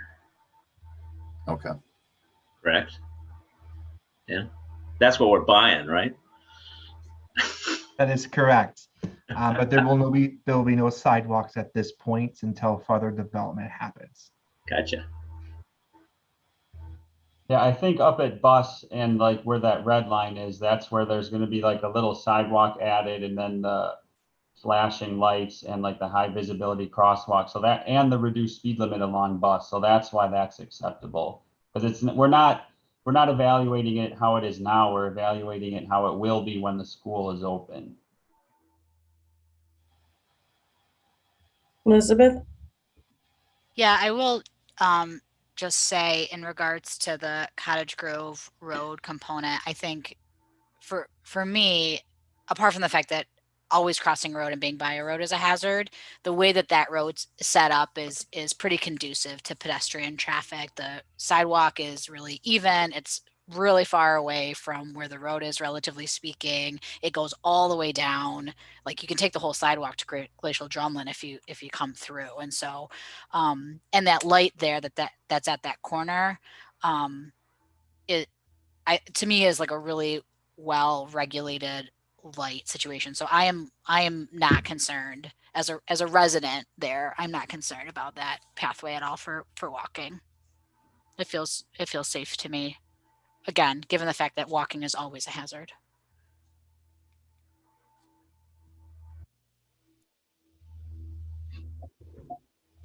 I guess I would note that there's commercial properties on both sides of the Cottage Grove Road down there, so students wouldn't end up walking. They would be coming from a different direction along the back streets before they even got to Cottage Grove Road, because the green area, nobody lives in the green areas along on either side of Cottage Grove Road. They live behind Cottage Grove Road, and they would, for the most part, with very few exceptions, be coming along. I was going to say there may be, Peter, because there's apartments and housing across the street from the Pig on Cottage Grove Road on this side. I don't know what our population is there, but that would be the only place that would be residential on Cottage Grove Road. Oh, and there's dramatic new building coming in there.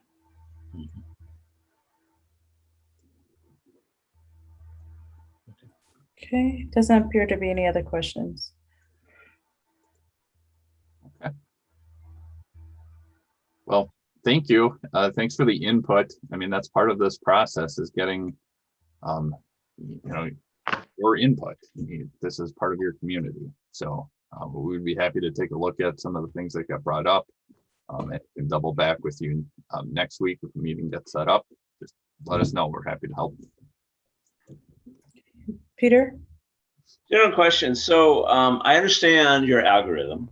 And really, it's just about what essentially with your algorithm, what those thresholds are. My only question would be, and it's clear that your algorithm differs from what the sheriff does or did in the past, in which is he defined hazardous roads and just simply drew lines based on where these hazardous roads were made to go, no go. Right. So my question is for you gets back to your first slides. What is the evidence that your algorithm represents is an accurate representation of students' safety? Sure. We used research. Well, it's actually originally built from an algorithm that, what was it, Waupun School District, I believe, that took into account these factors into their UHT plan. And then what we did is we said, okay, that's a good start. Let's make it better. And we dug into the research done at UW Milwaukee. There's a gentleman, Bob Schneider, that's done a lot of research with pedestrian exposure. And that's what we put into this, the current research out there about what these risks are, the crash modification factors from our national clearinghouse. Yeah. Is there a white paper or a set of references or something that you can provide to us? Yeah, we have in the UHT plan where we describe the methodology, I think there's about 14 different references to the studies we used. So if that hasn't been shared, we can make sure that gets shared with you. Let's see. I'm not. That has not. We just shared the PowerPoint that really incorporates majority of everything and the exhibits. So we can share if that could be sent around, please. Yeah. I want to check you've done your homework. we most certainly have. Trust but verify. And I can speak just a little bit of, past experience in developing an unused road as hazardous. So, but I can tell you most of the times this falls within the business services department. And yes, the sheriff's department assists and approves it. But it usually starts by us just outlining where we think major roads are. So this is a much bigger study than typically any district. So I would say that's probably why you're seeing a difference in some of these other things. So for example, in Monona, when I read through some of the hazardous plans that are on file with DPI, it just pretty much references no sidewalks. Now, I would agree sidewalks are a very safe, can be make it safer, but I don't think there was any conversation about is the road wide or how many cars, what's the speed limit. I can also tell you that if you look at Taylor Prairie, most likely some of those developments or neighborhoods were not developed at the time that that line was drawn.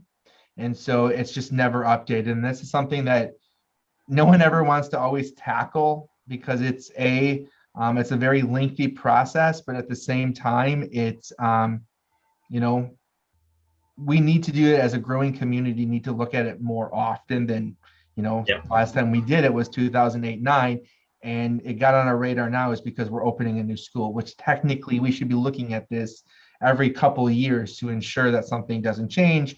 Or as you, or as Eric has explained, you know, we can look at traffic counts, but like if we have a influx in, you know, individuals moving into a community and that changes something, catching it every couple of years would make it a much safer plan overall. There's one question that, you know, this looking at this sort of brings up, which is why does Winnico Road, and it makes me question things, is why does Winnico Road go from at Dean, you know, at Dean Avenue, south of Dean Avenue, Winnico Road's an automatic hazard. North of Dean Avenue, it's not. And I don't know, I don't observe any differences in that road. And so my question is, why is there that differentiation? I'm looking at the other presentation we've seen, and it shows Winnico Road is an automatic hazard south of Dean, but not north of Dean.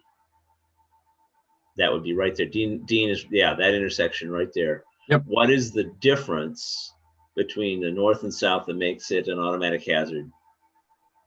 Mostly the volumes, like we mentioned before, the WSDOT volumes. So the most recent count north of Dean from 2018 said there was like only 830 cars a day on Winnequa north of Dean. But south of Dean, the most recent count was like 2,000. So I'm sorry, what? 1 or 2,000. So just like that difference in volume. So essentially, though, it essentially crosses a volume threshold. Yeah. Okay.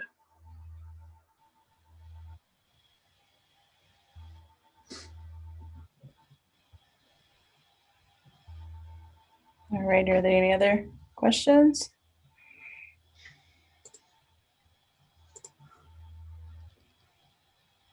Okay, doesn't appear to be any questions. So Dan, you kind Actually, of. I apologize. No worries. Go ahead, Peter. What's the difference in cost to the district, Jared? You knew somebody was going to ask you that question. Of course it is. So Cottage Grove is a little harder to predict because we're changing grade configurations and that just changes everything. But we do believe that at Winnequa, that there's definitely, based on the number of ridership and where kids are typically placed, there's the, you know, the potential of, if no kids purchased by a bus seat, a reduction of up to 3 buses, which is, you know, close to, you know, $100,000. And that's not the reason that we do upgrading to our safety plans or walk zones, but that is obviously an indirect benefit. At the same time, we are looking at revamping some of our bus routes anyway. And so this, you know, perfect timing, because as we changed the start and end times for our schools, as we, if you recall, during COVID, and we talked about how buses run and operate, and this has been something that has been an ongoing thing. So even when we operated our own buses, our Winnequa elementary routes are our second runs to our high school routes. So what happens is the high school routes start in Cottage Grove, proceed to pick up kids in Cottage Grove that need to be transported to the high school, drops those students off, and then goes and picks up Winnico kids. With the change in start and end times, obviously pushing back the high school, we would like to free up and change some bus routes so we can get our high school kids closer to the time school starts. So they're not getting there, at 7:15 and almost an hour before school starts, so we can accommodate the Winnico routes. But like I said, that's not the reason that we're revamping these. Those are areas that, we can continue to make more efficient. But if we were to say ultimately 4 routes, eliminating some double runs based on this at Winnico, it's approximately 100,000. Cottage Grove is a little harder to predict because we are changing grade configurations, and that automatically changes walk zones for families that are going. But we do believe it'll make it more efficient in Cottage Grove due to the fact that we already do double runs with our elementary kids at the end of the day going home, and then our middle school kids being picked up after all of our elementary kids are dropped off, which will allow us also to hopefully keep Taylor Prairie 4K and kindergarten as separate routes, so we don't have to have 3 schools trying to merge and have like 20 minutes or 30 minutes at the end of the day of just trying to get kids on the buses before the route starts. Because we want to maintain the least amount of time a kid is on the bus if possible. Susan Manning. I just want to say again that I'm seriously concerned about the Winakua expansion, particularly along Winnico Road.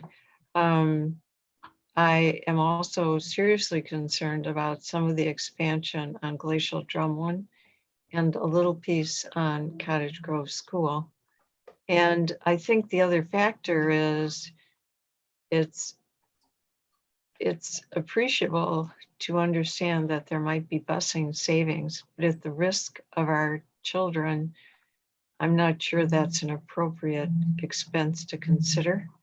And I would also suggest that we have had students who have had serious accidents on these roads. If you remember the student that was hit on Cottage Grove Road crossing to the high school before the light went up. I'm seriously concerned about several of these roads expansions, and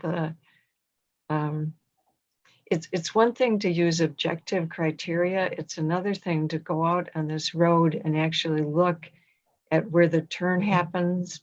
Again, when you come out on Vilas Road and you're looking left and right, and you're crossing onto Cottage Grove Road, understanding that isn't what we're talking about, but Damascus as well. It's very difficult with that amount of traffic to cross Cottage Grove Road. And you're assuring me that they will have to use the light. Again, it increases the district liability significantly in relation specifically to Cottage Grove Road and secondarily to Winnico Road. And I think that's a factor that needs to be considered. And I appreciate that a board member may feel they feel safe, but go out on these roads and cross them and see how you feel. And remember, these are kids. So I'm seriously concerned about this. Susan Fox. Well, I just want to make the point that the reason the district went to the 2-mile walk limit was in fact a budgetary issue. It may not be now. I mean, it makes sense to me that we would relook at it all now because of the new construction and just the changes in that amount of time. But that in fact was the reason we went to that and instituted the buy a seat was totally budgetary.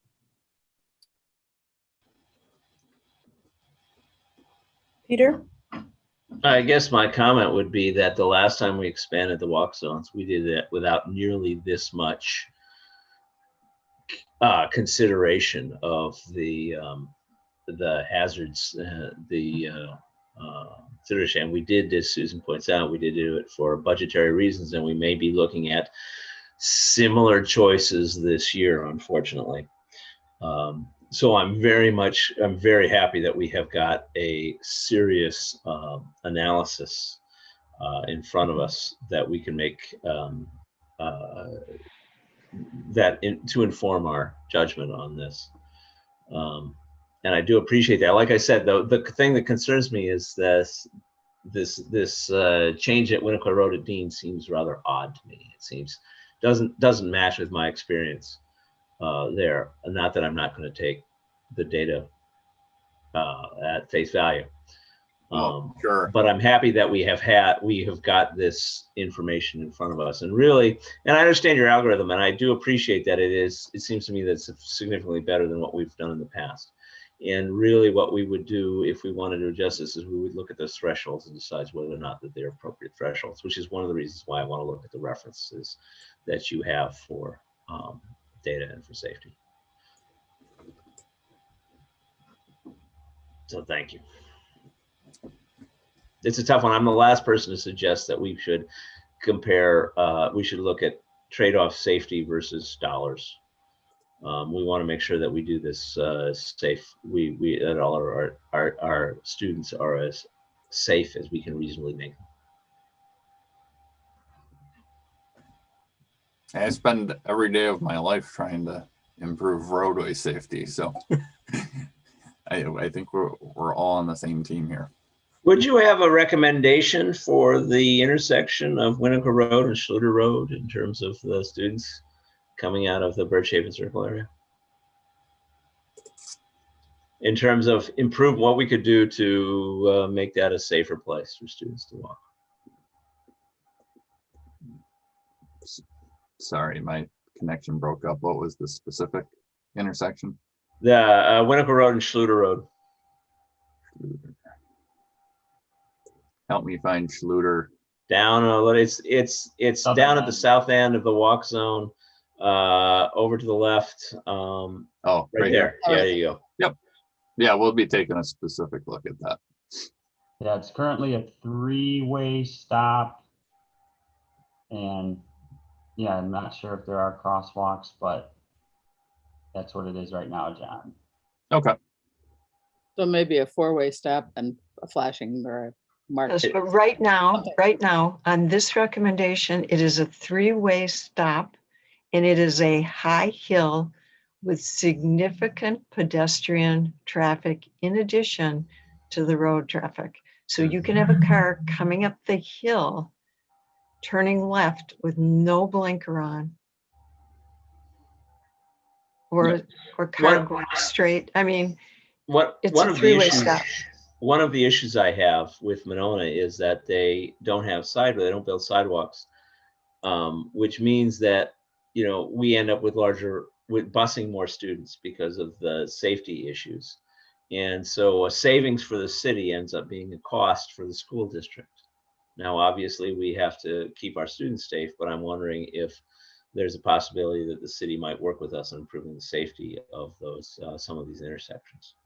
It certainly is something that they should be working on, and it's long overdue in terms of the safety of our students. And it is a regular expense, a significant expense to the school district that the city of Monona has not invested in safe pedestrian spaces on the roads. Susan? Thoughts? I believe the city does look at roads when roads are being redone. At this point, the McKenna was just redone with a sidewalk, and they took a couple of years to figure out a way to do that without having to cut down a lot of trees. So they are looking at all of that, and certainly we could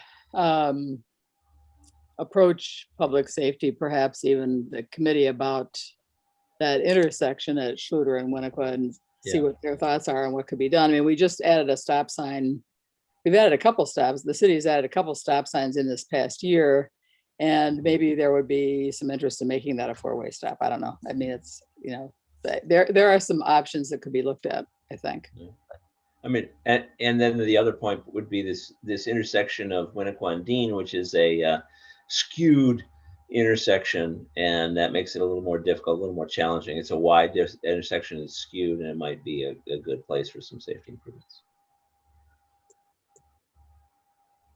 That's a good spot that we can reevaluate too, just to, Mhm. because yeah, I mean, like I think Eric said, yeah, if like the volumes are out of date on that website, it might be worth taking a closer look at what they actually are now, and just to verify if they are much different on either side of Dean. I want to know where we're not in the situation where like the traffic is 999 a day south of there and 1001 a day, you know, north of there, or vice versa. And so it was like crosses this threshold. Or it was like 830, according to the site, it was like 830 and 1400. So it's almost double on the south. Okay. All right. That's good information. Thank you.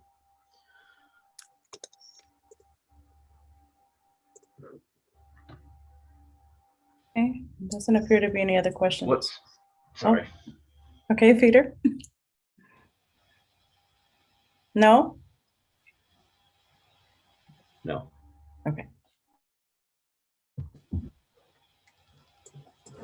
All right, so Dan, you mentioned possibly scheduling another special board meeting. Yeah, so based upon what I heard tonight, with the number of questions, I would, yes, recommend a special board meeting as opposed to waiting for our next regular meeting. And so I perhaps when we get our last agenda item, when we look at meeting dates, we can choose a meeting date where this would be the sole topic of the meeting. All right, so we can, thank you, John and Christian. Thank you. And Amy. You're very welcome.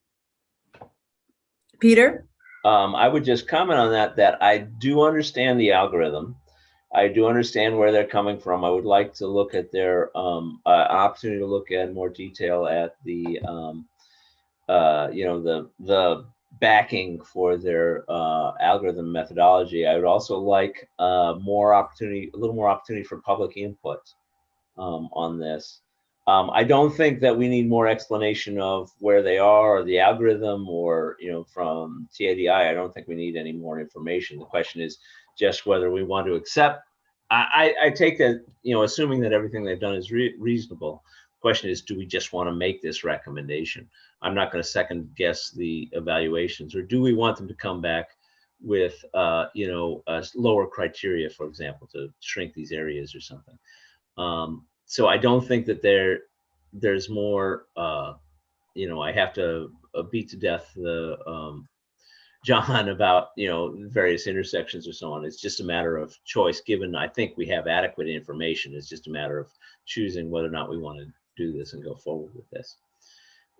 So I think, you know, if we're going to take more time to discuss it, I think we have enough information. We just need to process it. And I would like a little time for public comment on that.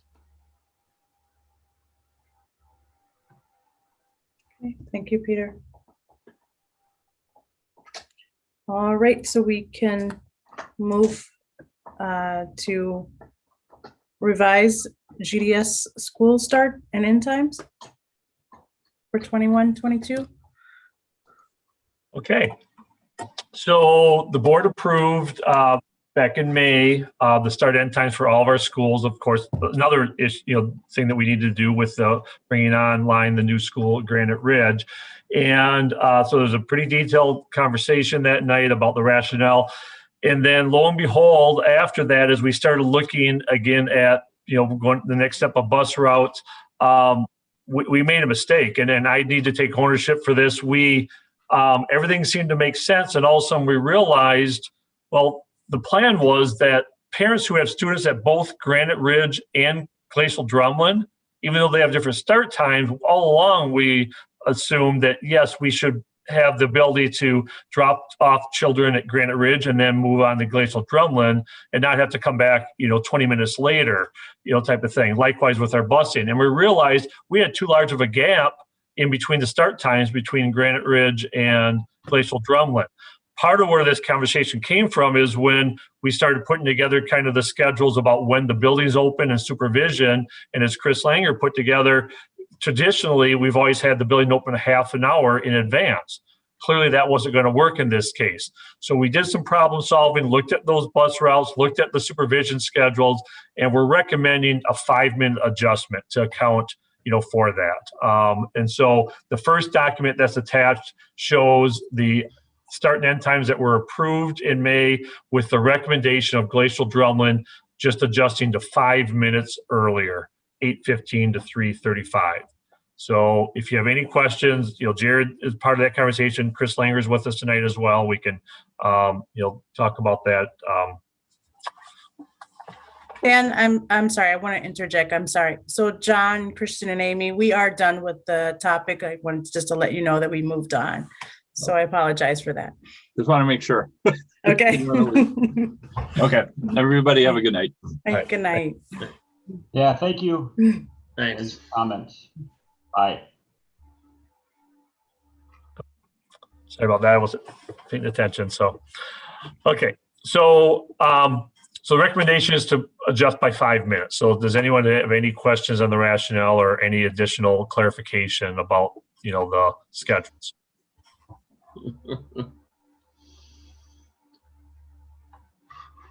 I apologize. Whoops. Peter? I apologize for asking this question. What's driving that? To ensure that families who have students at both Granite Ridge and Glacial Drumlin, that the parents can do one drop off. Okay. So that the students wouldn't be arriving too early at Glacial Drumlin. Okay. And for bus transportation as well, same thing.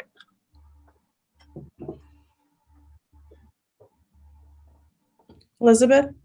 I move approval of the revised GDS school start and end times for the 2021-2022 school year as presented. Second.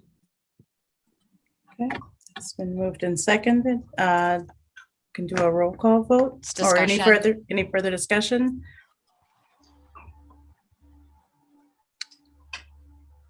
Okay, then we can do a roll call vote. Susan Manning, Aye. Elizabeth? Aye. Peter? Aye. Susan Fox? Aye. Eric? Aye. Lorene? Aye. Ayes have it. Motion is carried. All right, next is the MGHS activities / athletic director job description. Okay, so all certified staff job descriptions need to be approved by the board anytime there's a revision or a new job position created. And as you know, we hired a new athletic director with retirement of Jeff Schreiner. And when we went to do the posting and realized the current job description that we had on hand was for associate principal at the high school, which that position is technically also an associate principal, but it wasn't differentiated and clearly defined the specific duties of activities and athletic director. So we did work on a revision to more accurately describe the duties of this position. So we're asking for approval of this job description this evening.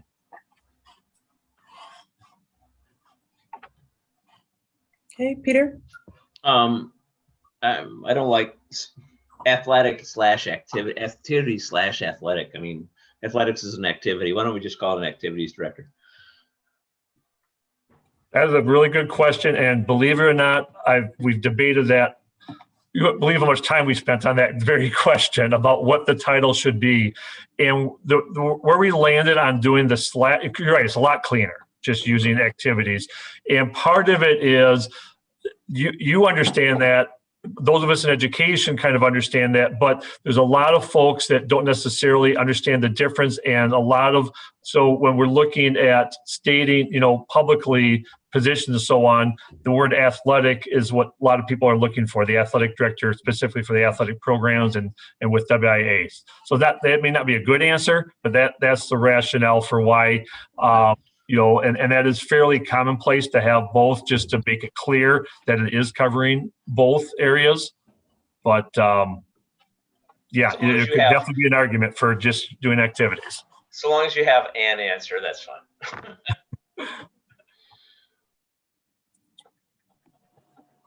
All right, Susan Manning.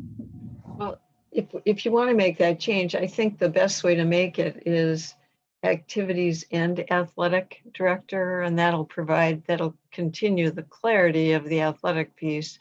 And then it'll make I understand, Peter, that the athletics is an activity, but this way, I don't think it'll be as confusing rather than a slash line if you use and.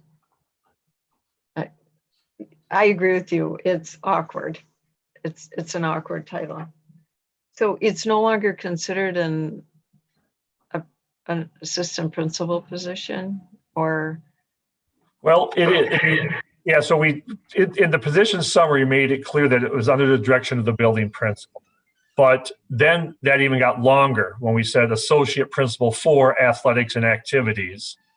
So that's why we chose to be specific about, this title. But that would be another option that was considered as well. Eric? Well, that's kind of, I was just going to ask that question, Dan. I don't know this. Does the athletic director, do they need a license through DPI? Because usually that's either a teacher typically or someone else and that already has a license. Yeah, if to do only that duty of athletics only, it would not have to be an administrative position. We do, in fact, have this person supervising teachers, though, and so thus the license is required. Got it. Okay. All right, could someone call a motion?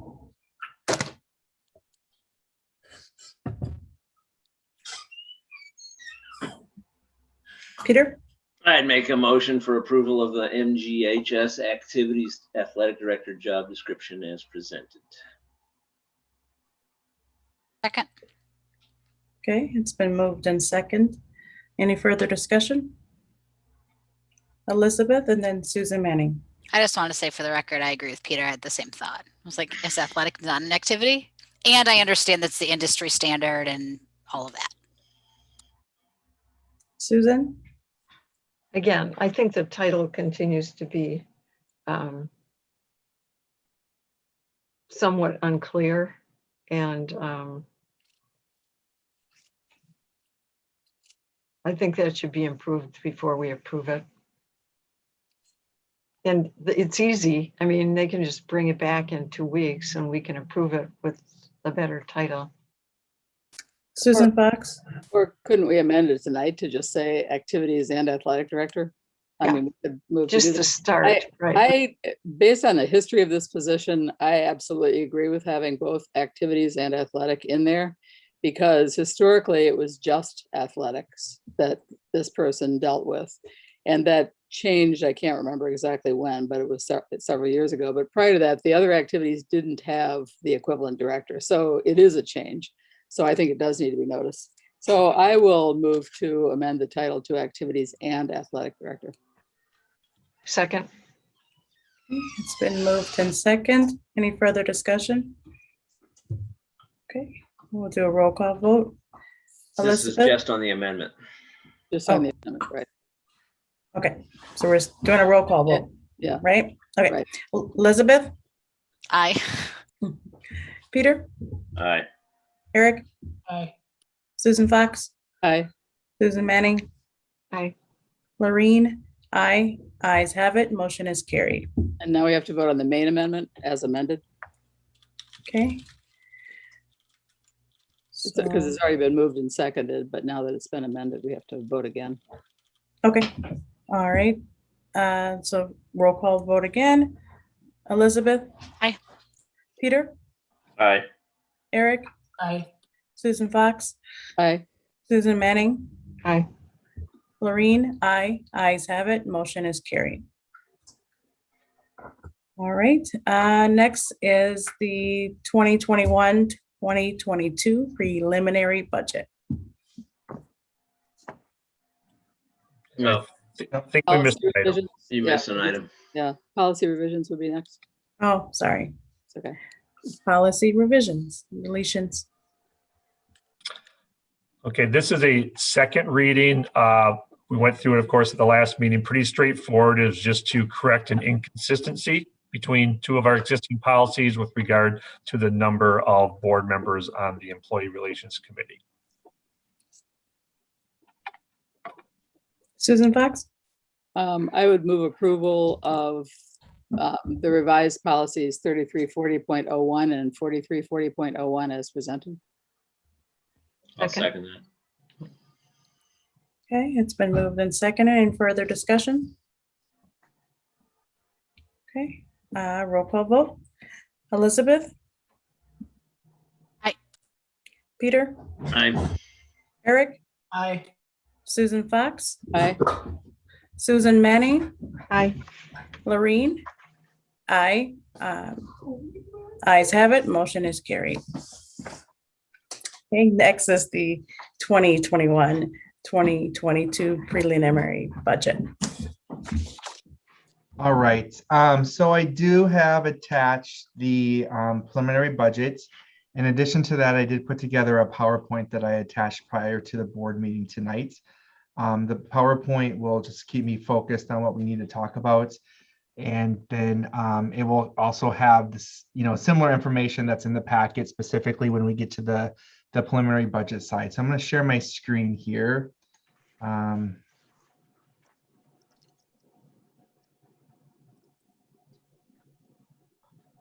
All right, so what I want to talk about, can everybody see my PowerPoint? All right, so there's 4 topics that I really want us to focus on tonight, and that's just going over the budget process that we do internally here and the timeline, what's happening with the state biennium budgets, the ESSER funds again to talk about, because obviously as we continue to hear what's being recommended to the full legislature is school districts need to use their ESSER funds to make our budgets whole for the upcoming school year and the following fiscal year, and then walk through the preliminary budget. So when we talk about the overall budget process and timeline, as I've always stated over the last couple of years, we've moved to a zero-based budgeting, which means that we do not do any type of allocation. Everything starts at 0 and we work our way up. The reason that the board needs to approve our preliminary budget that's being presented tonight, and I will tell you it's still very preliminary because there's a lot of factors, as we've talked about in previous meetings and in previous budget presentation, is that our fiscal year begins on July 1st. So in order for us to start paying individuals, issuing purchase orders for the start of the school year, things that we have to complete over the summer, we need to have a preliminary budget approved by the board. Obviously, knowing that we still have a good 3 to 4 months of work ahead of us and numbers coming out. So on July 1st, the Department of Public Instruction is supposed to release an estimate for state aid, or which we call equalization aid. I can tell you, based on what we're going to talk about at the state budget component of it, this number that's going to be released by DPI is not going to be accurate due to the fact that we don't have a state budget passed and signed by the governor quite yet. School starts on September 1st, and that's the other, like I said, why we need to start issuing purchase orders. We need to start getting things purchased for the new school year. Obviously, we don't spend our entire budget in the first month of July and August. Typically, it's spread throughout the school year.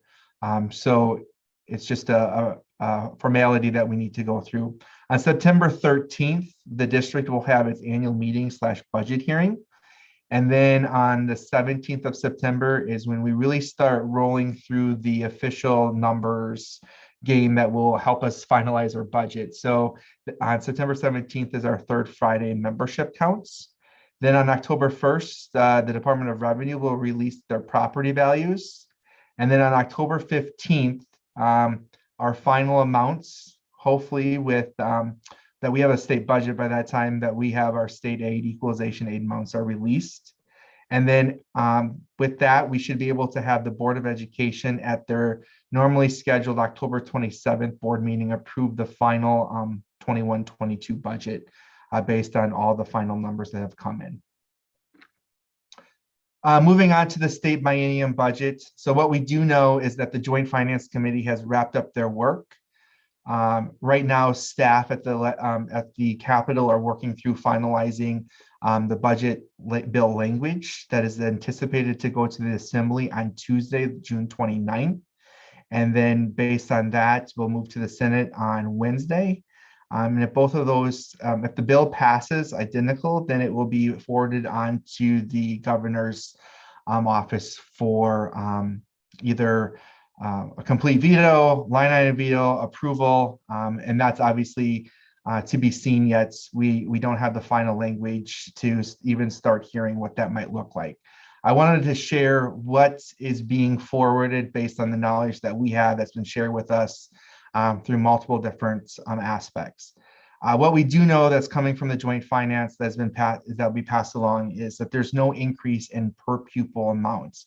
That means both on revenue limits nor per pupil aid.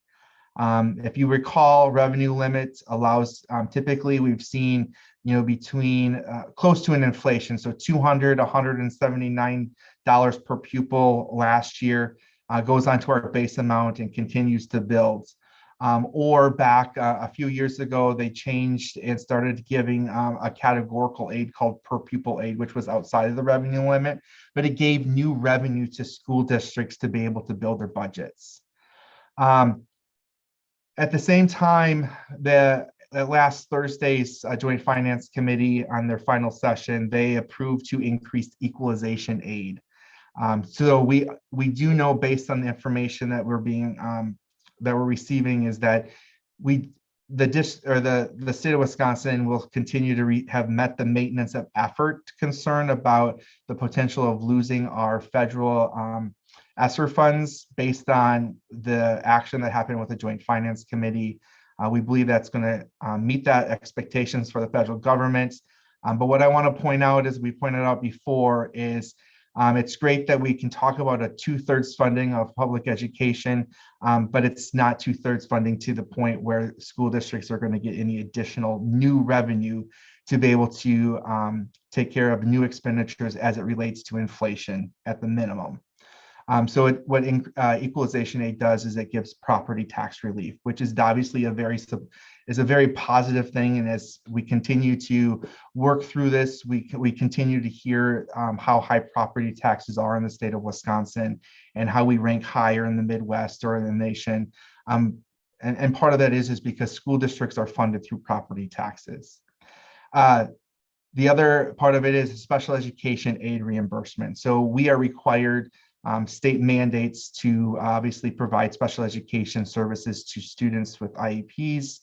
And we're going to see a reimbursement rate of approximately 28.2% for next fiscal year, which is a no increase, and then up to a 30% in 22-23, which is the second year of the biennium. Please note that this is based on the expenditures that are used the year before. So we can talk about it being a 28.2%. If there's an increase in special education expenditures, districts might only realize a 27% or a 26%. This is not a guaranteed 28. They're putting in enough money into special education aid based on the numbers that they have currently and come up with this 28 and 30%. They've also increased high cost funding for reimbursement rate for special education to 40%. Currently, that's at 35%, which means that you have to have one student in special education that exceeds a certain dollar amount before we can even apply for that. School-based services and mental health grant increased funding from 6.5 million to 10 million annually. And obviously, we do know that there's this is an important area of the budget, and we're looking at $10 million annually for public schools. Obviously falls short of what was being asked for. Mental health categorical aid increasing from 6 million annually to 12 million. They created a second tier in sparsity aid, which only applies to school districts with memberships less than 745, which we do not apply for, and increased our per pupil aid amount for 12 plus miles in transportation by $10. We've increased our gifted and talented grants from $237,000 in the budget to 474,000. And even though this is not necessarily part of the motion that was JFC, but what they're telling us is that we need to use our ESSER funds to balance our budget, because as we talked about with the first bullet points, there's no increase to per pupil amounts. So I think that leads us into the conversation that I continue to have. We received 3 rounds of ESSER funds. The first round was $82,406. We spent that this past fiscal year. ESSER 2 were scheduled to receive $293,000. Now we know that we will probably get some additional money for ESSER 2 based on us needing to submit a survey of our instructional minutes in person. We won't find that out until possibly late August, September. The report is not due until August 6th, which tells me that it's going to take a couple of weeks for DPI to be able to generate that and get that out to districts. So that will be another unknown to how we can build our budget. ESSER 3, we're scheduled to get just shy of 660,000. And the other part too is it's similar to potentially getting some additional funds based on our instructional minutes. ESSERs continue to change in what the process needs to be. So when we talk about the preliminary budget, you're going to see that there's obviously lots of moving parts. And at the last board meeting, I talked about a deficit of approximately $1 million. And we also have heard over and over since Joint Finance Committee has passed their K-12 funding and secured the maintenance of effort or secured our ESSER funds. We've heard them talk about how school districts have received up to maybe $12,000 per student based on COVID funding or ESSER funding. What we have at Monona Grove School District, and remind you, we're getting a $0 increase. We have $952,555 that's known that we can use that's remaining.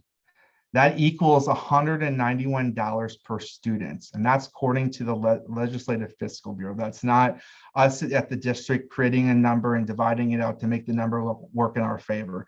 That's coming from the Legislative Fiscal Bureau. We're getting $191 per student. And this is not base building. This is going to create a structural deficit. It's one-time funds. The purpose of the ESSER funds was to reopen schools, address learning loss, and not to balance budgets.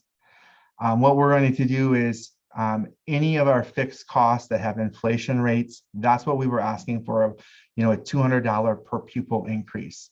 And if we remember revenue limits, so if we have an example of why this creates a structural deficit, our revenue limits, each school district has a base amounts. We times that by our 3-year rolling average for membership. So for example, if we have $10,000 per student, we multiply that by the number of resident students to give us a dollar amount. Then the state comes in and tells us the amount that we have for equalization aid, and whatever's remaining is passed along to our property taxpayers.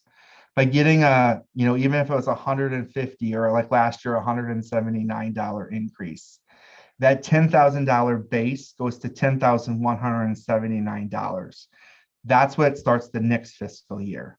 When we have to use this $191 of one-time funding, it's like receiving a gift of $1,000, but then we go ahead and build our home budget, increase it by $1,000 on an annual basis. So when we're talking about trying to do just a cost of living increase for our staff that have worked tremendous hours, put extra time in over this past year, it's requiring us to use one-time funds that will go away.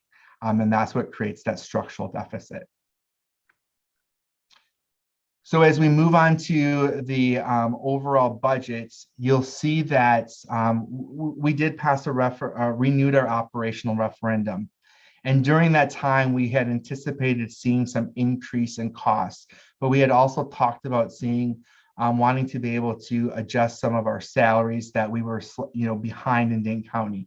So these are projected numbers. So when we talk about our local tax levy, we do anticipate it increasing due to the fact that our revenues increasing is because of our local community supporting our operational referendum, not because we're getting additional funding from the states. Other local revenue, you'll notice that we're anticipating a small increase to our local revenue. Part of that is to the fact that we are planning on being back in person. We will be charging student fees again, even though we did change some of those amounts. So do we anticipate receiving those? Right now, we're tracking with about the same number of open enrolled students coming in as we had before. We had some graduate, we've had some decide to go back to the resident district or change schools. So right now, we're anticipating that number to stay flat. However, if that changes, that obviously is an increase to revenue, or it could be a decrease to revenue. But right now, we're maintaining that to be the same. State categorical aid, we're not seeing any anticipation for increase on that, especially when it comes to per pupil amount. And then state equalization aid. Obviously, last Thursday is when Joint Finance made that increase. So the ability to run some of those estimates. So we are anticipating that we're probably going to see a 3% increase, which, like I said, that is just going to reduce property taxes. It's not giving the district additional funds. When we talk about other state revenue, there's computer aid and some other special project aid from, safety grants to Carl Perkins funding that we receive. The other part that we're unsure of is we do know that they eliminated the personal property tax. Districts did receive a portion of that revenue to offset property taxes. So we're not for sure how that's going to flow. So we've maintained that same amounts. Federal revenues, we're still waiting to determine what we're going to get for title grants from the federal government.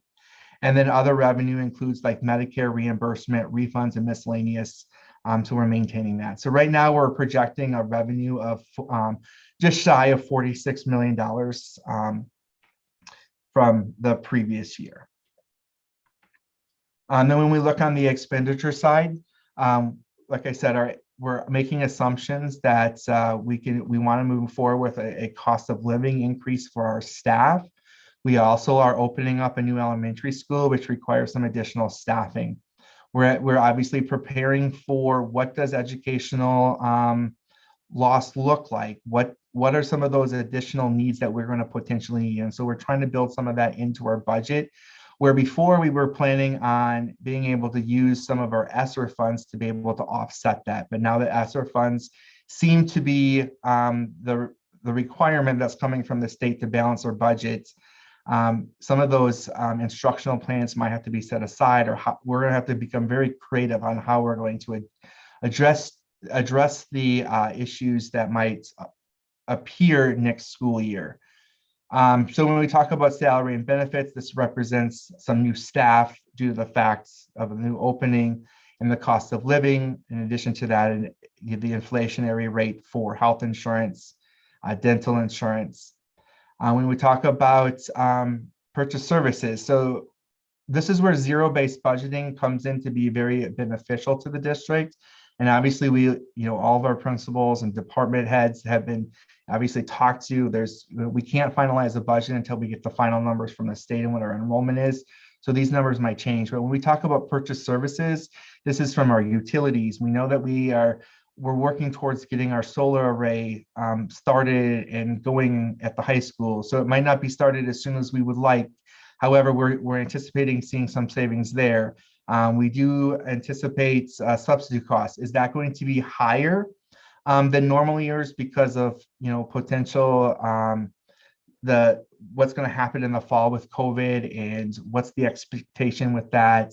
Are we going to find that people are a little bit more on a higher sensitive side of things, like if they have the cold, are they staying home, which potentially could raise the cost for substitutes? Looking at the non-capital objects, so that's our supplies, textbooks, apparel, workbooks. How do we work through some of those things?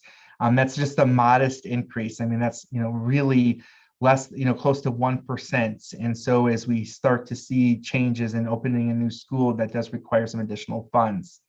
Capital objects, which would be our equipment. So, additional desks, different type of equipment when it comes to, for especially in maintenance area and custodial for the new elementary school. Debt service and insurance and judgment. So we're opening a new school, which means that we have more liability because and property requirements. However, we're able to make some reductions in other areas. So hopefully being able to keep this level. Continuing to transfer funds from Fund 10 to Fund 27 with a 28% reimbursement. It definitely is, it doesn't cover the amounts that we get from the states to cover special education. And then other would be district dues, fees that we need to pay, and prior year expenditures that we obviously did not get by June 30th that we do have to record in the new fiscal year. So when we start to wrap this all together, you'll see that we do have a balanced budget for this past year. And obviously we realize there are some savings and we have the ability to, look at fund balance. But at the same time, we've been able to identify some one-time expenditures that fit in the budget in 2021. So we're still working through what those final numbers looks like, because June 30th is the last day of the fiscal year. So right now, before applying all the potential different revenues, we're at a deficit of $976,000. Like I said, there's still a number of moving parts that can change this. We can take our ESSER funds and apply to this deficit. So when the final budget comes out, we'll definitely have a balanced budget by using ESSER. However, we could also see a spike in enrollment, so that could potentially give us some additional revenue. Staffing, I mean, we've always been dealing with staffing from hiring and compensation. Since Act 10, the pool for education is definitely much smaller, and then individuals have more free market with Act 10. So that does sometimes require us to obviously perhaps pay a little bit more to get someone to have a position. Obviously, we try to be very consistent across the district, and Nicole in the Human Resources Department working with the principals, trying to keep things consistent. But there's also a point where we have to, if it's a fourth grade teacher, you have to hire a fourth grade teacher. We're waiting on the finalized state budget passage. What is that going to look like? Is it going to be passed with the way Joint Finance has it? Is there any capability of the governor making line item adjustments like we saw 2 years ago? So we're still waiting for that. We're still waiting to get our final allocation for our federal grants. Are we going to see an increase in title? Are we going to see a decrease in title? A lot of those title fundings resulted in our individuals maybe filling out free and reduced applications. What's that going to look like, since we were able to provide meals for families all that this past school year without them having to fill out a free and reduced application? Is the federal government going to be able to make some waivers so they can look at previous years? We don't know what that's going to look like. So like I said, this is a pretty preliminary budget when we talk about Fund 10, but right now we are anticipating a 976, and that's before we apply our ESSER funds. And the personnel will be talking tomorrow. We're going to continue to work through compensation as well. Is there any questions related to Fund 10 before I move on to Fund 27? I have a couple of questions, but I can wait though until you're done, Jared. Okay, sounds good. Moving on to Fund 27, which is special education. We'll start with the revenue side of things. We're anticipating an overall increase in the amount that needs to be transferred from Fund 10 to just shy of $4.9 million. We anticipate getting additional $200,000 in state sources, and then federal sources is that flow through funding, which is obviously pending what will happen at the federal level. So we anticipate a revenue for special education at $7.5 million, and special education cannot have a fund balance, which means that our expenditures need to always match that, and whatever it's not matched comes from the general fund through that transfer. So as we continue to work through special education, we're looking at the same concepts of Fund 10, cost of living for our staff there. We need to hire some additional staffing for the new school. In addition to that, obviously trying to meet the mental health needs of our students, and especially after we went through a year of virtual learning or COVID, there's just definitely going to be some additional costs there. Purchase services is transportation, subs, and contracts. Specifically contracts to bring in, specialty individuals to help our students, like deaf of hard of hearing, visual assistants, And then we have some small dollar amounts when it comes to supplies, 45,000, equipments, 40,000, and other, which is dues and stuff is 500. So then this is where we get our $7.5 million for special education. Moving on to Fund 50, school nutrition. You're going to see that I put the charts next to each other. What I'm excited to say is that we served over 222,000 meals were delivered to homes this past school year. And you'll see that under food sales, it's zero because everything was pushed to the federal source side of things because it was completely reimbursed from the federal governments. So we do anticipate receiving a small amount of money from the state, which is our milk program. And our federal sources, we anticipate doubling. Part of the reason that we're making that anticipation is next school year, we will be 5 days a week, but the meals will be free. So typically what that would be split between is food sales and federal sources. But since federal government will be paying for every meal that we serve next school year, even though we're in person, that's why you're seeing an increase there. And obviously, we didn't have 100% participation, and I totally understand that. But based on that, we're getting about 650,000 this past year for that. And then other sources would just be for if there was any catering or any meals that we provide to daycares, we bring in some additional funding there. So we're anticipating a $1.3 million revenue that comes in for school nutrition. And then on the salary side of it, we did have some individuals that left us this past school year. They resigned or retired. We chose not to hire some of those positions, which kept our expenditures for the salary and benefits down. However, we're also opening a new elementary school, which will require some additional staffing. And then cost of living increases, we're looking at approximately $800,000 for salary and benefits. Purchase services, the same thing in Fund 10 and Fund 27. Those would be areas that we need to bring a consultant in or purchase some maintenance for the kitchen area. And then food and supplies is pretty self-explanatory. We're anticipating obviously seeing an increase in some of our supplies for food, which is in line to what we've seen in the past, is around 500,000. The reduction of 300 to 325,000 for this past year was obviously we didn't have the same participation rate that we had while we were in person. So we scaled down on some of those obviously supplies and food needs that we needed.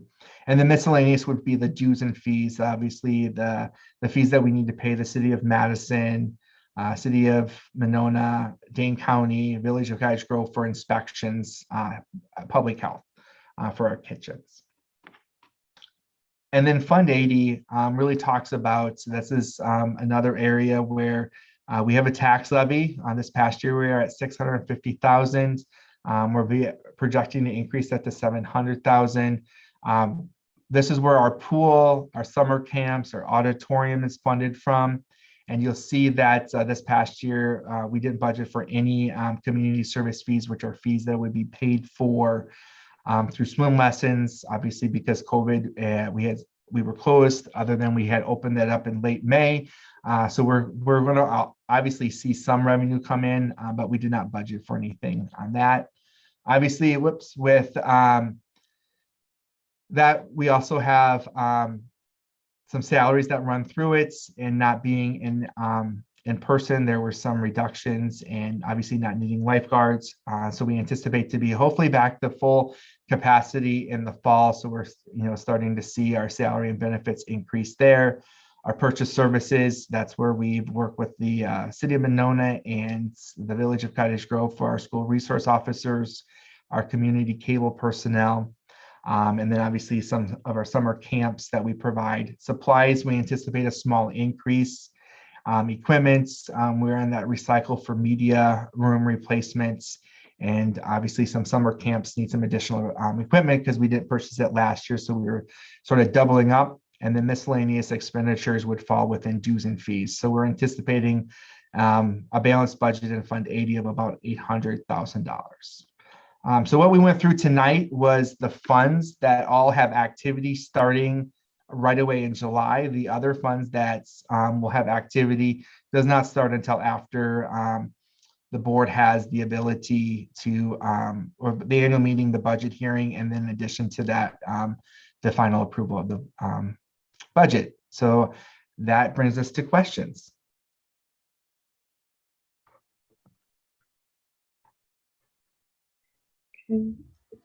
Jared, it doesn't appear to be any questions. Oh, yes, there do.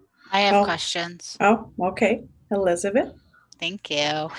Thanks, Jared. First of all, as always, the amount of information that you can like jam into one report and your ability to explain it in a way that makes sense is incredible. So thank you, always.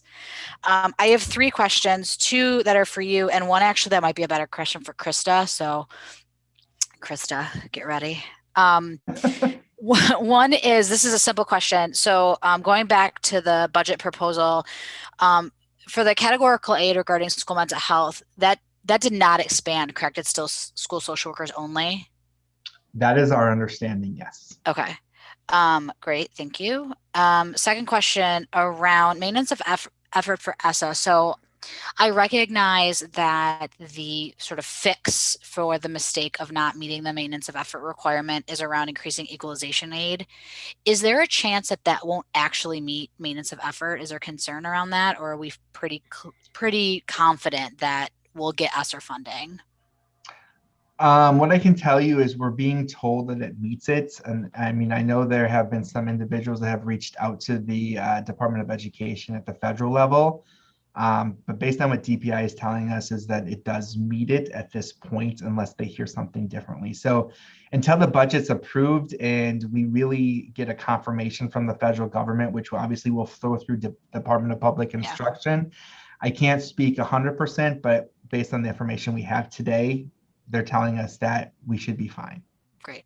Okay, thank you. And then last question is around special education budgeting. So I noticed like sort of a modest increase in special education. And, you know, Chris, as you know, there's a lot of commentary floating around right now around compensatory services for students with disabilities. And I'm curious to get your perspective or yours, Jared, around whether or not there could be an unanticipated additional expenditures in special education. I mean, there could always be an unanticipated expenditure in special education, I think is the official answer, right? But we've been really thoughtful about, I think, compensatory services, additional services, like communicating with families and really trying to meet needs along the way. And trying, you know, I'll just give an example of extended school year services. We're pretty open to the fact that perhaps maybe we'll see an increase this year. We'll really have some needs that, you know, in a traditional year might not require extended school year, but due to the year we've had in COVID, and, you know, I guess that it's anecdotal and we haven't finished the year yet, but we didn't see like a drastic increase in those services. We really tried to pay attention throughout the year as closely as we could. I mean, it's a fair question. It's an honest question. I think when we get back into sort of that typical or normal routine, but as far as meeting the requirements for additional services, we really did focus our attention on that and you know, met the requirements and the reconvening and really asked that question in every IEP team already. That doesn't mean it couldn't come up again, or, you know, on a case by case basis, of course, we'll consider any of that conversation. But I also feel like, you know, we've staffed really thoughtfully and, you know, carefully to make sure that we aren't, you know, at that level where some additional service or an additional need here or there is going to like necessarily require a staffing increase. Yeah, like we have capacity to cover. I think we've been cautious about our capacity and not going, you know, right to like stretching every position so thin, especially with being thoughtful in the new school opening and looking at some of the positions that we have held on to. Yeah, and that's really, thank you for sharing the information about ESY, because that was my other question for you. And I think it's really interesting that we didn't necessarily see a major increase or spike. And I'm glad to know that we were having those conversations regularly. So that's good. Yeah, I think we're required to, you know, have every IEP team meet and like thoughtfully consider that decision by March. We definitely did that, but we were thoughtful about how we did it. And some IEP teams met multiple times throughout the school year and kind of thought about what does additional mean and what can we do now, and what might it mean in the future. So definitely some ongoing conversations, but in general, I'm not sure we'll see. And I'm not sure what we'll see. Yeah, you're not, you don't sound like you're overly concerned. Crystal ball today, yeah. Right. All right. Thank you, Krista. And I think, Elizabeth, that's a perfect question, because that's ultimately what the purpose of the ESSER funds were for. Let's think about this. Like, we're not going to really know what our students are going to really need until we get them in front of us. And it might not be it might be a month into it, or we might discover that, we need to do some additional tutoring. Well, what's happening is we're being handcuffed to using these funds that are supposed to be used to help with learning loss, or, giving some additional special education services as a one-time funding purpose. So I think that's a great question. And that was the goal of ESSER. And I think, just to jump, I do think that's a really great point. In special education or non-special education, that mental health piece, and what we're truly going to be looking at from a systems level, and what kind of intervention and supports we might be looking at, is definitely not an answer we're going to have on September 1st. But I could certainly anticipate we already know, have some ideas or some thoughts about how to collectively serve students in that realm as well. But yep. Great. Peter? We kind of veered into the territory I was about to explore, which is, this is really a question for Dan, if we weren't using the ESSER funds as a stopgap for the fact that the legislature is abdicating the responsibilities of public schools, where should we be spending the ESSER funds? Yeah, that's a great question. And, as Jared stated, I think it's worth reiterating. We just, early on, when we thought we actually would have them to be used as they were intended, and maybe by miracle we still will, we'll see. But the fact that we have 2 years to expend them, we thought it was much more prudent to really be thoughtful and kind of see as we go along where those needs might be. So, for instance, when our initial discussions occurred a few months ago, we really thought one immediate need would be support for virtual education, for some of those students. Well, we talked about that earlier tonight. Yes, now we're going to offer that, but perhaps the cost is not going to be what we might have thought it had been, if there had been more students. So what are other opportunities? Now, at a minimum, for those students that we do want to serve, the good, if we had ESSER funds, we don't want to be in a position that we have to limit options, because of cost. If there's a good option for a kid, like purchasing an online course, if that's the right fit, then we don't want to have that as a barrier, so I think that those are the kind of the easy ones we looked at. But I am pretty confident that as we go along, if funds are available, we'll clearly identify needs. Right. My next question is, and I apologize to my colleagues on the board because I generally disapprove with what I'm about to do, which is to ask questions on behalf of other people, or to ask questions because I want to hear you to have an opportunity to explain the answers to other people. I generally frown on this practice. It's not the place of board meetings, but given the seriousness of the situation and the concerns that have been raised to me, the question I have for you is, we passed, and this has come from discussion with staff members, we passed a referendum that was supposed to fill our deficit and give us some opportunities to make, salary adjustments, improvements, and so on. So given that, why are we looking at $1 million deficit?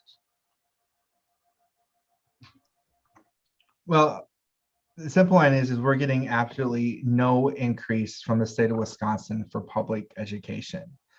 When we went and renewed our operational referendum, we did incorporate an increase to that. If you recall, we went from 2.6 up to the 3.7, which obviously the personnel committee needs to meet tomorrow and talk through some of those things. But we were anticipating even a minimum of $100, because we've seen, I did not do a budget estimate of $200 and say, everything is going to be rosy. We knew things, education funding is sometimes a challenge to get from the state. And so we were conservative, but there is just, unfortunately, when you're getting zero funding from the state of Wisconsin, and then it becomes a structural deficit, you're making up that money twice. You're not building from one year to the next year. So when we talk about $191 per pupil, so let's just say we got 200 on revenue limits, that's 200, and then the next year that goes 200. So over the biennium, that's truly $400. What we're doing is we're getting $191, and then we're taking that $190 out of the equation. And that's what runs us into the deficit that we're speaking of tonight. Thank you, Jared. We do need to do, of course, it's all in flux, and we don't know exactly how it's going to shake out in the end. Right. But we do need to make sure that we do have good communication with our staff and with our community about exactly what's going on here, because there is some difficulty understanding it. I think and part of that is because the fast pace at which this has developed. And the last thing I want to say is I want to make a point, which is that you talk about a cost of living, the cost of living adjustment. I want to point out, and everybody thinks, oh, well, so long as we're making up for inflation, we're good. I want to point out that on average, in society, salaries go as the GDP, not as the inflation rate, which means that every year where we manage to give the teachers, and we don't always manage to do that, but every year when we manage to scrape up enough money to give an inflationary adjustment to our staff, that's a year that they fall farther behind the general population, and that teaching becomes less attractive. So simply managing to give a cost of living increase is not sufficient. It has a long-term corrosive effect on the ability of us to provide adequate public education to the kids in the district.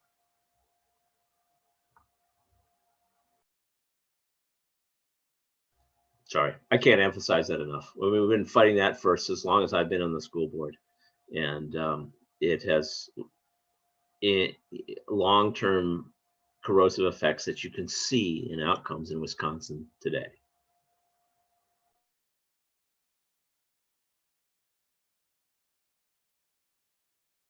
There doesn't appear to be any other questions or comments. All right, would someone like to call a motion?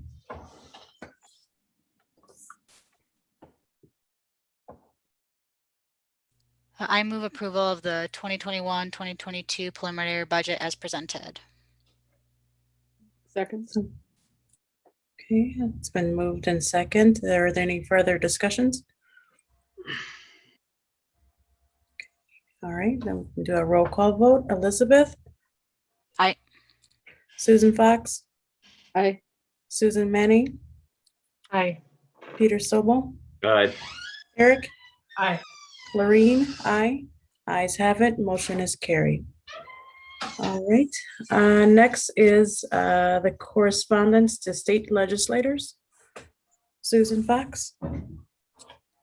Well, this is in response to what we just heard. And I think there's some thought that the only thing, I always assume that not all the legislators really understand all this, because when you think of it, there are a lot of different funds, obviously, that they have to look at, and they all have differing connections to differing areas.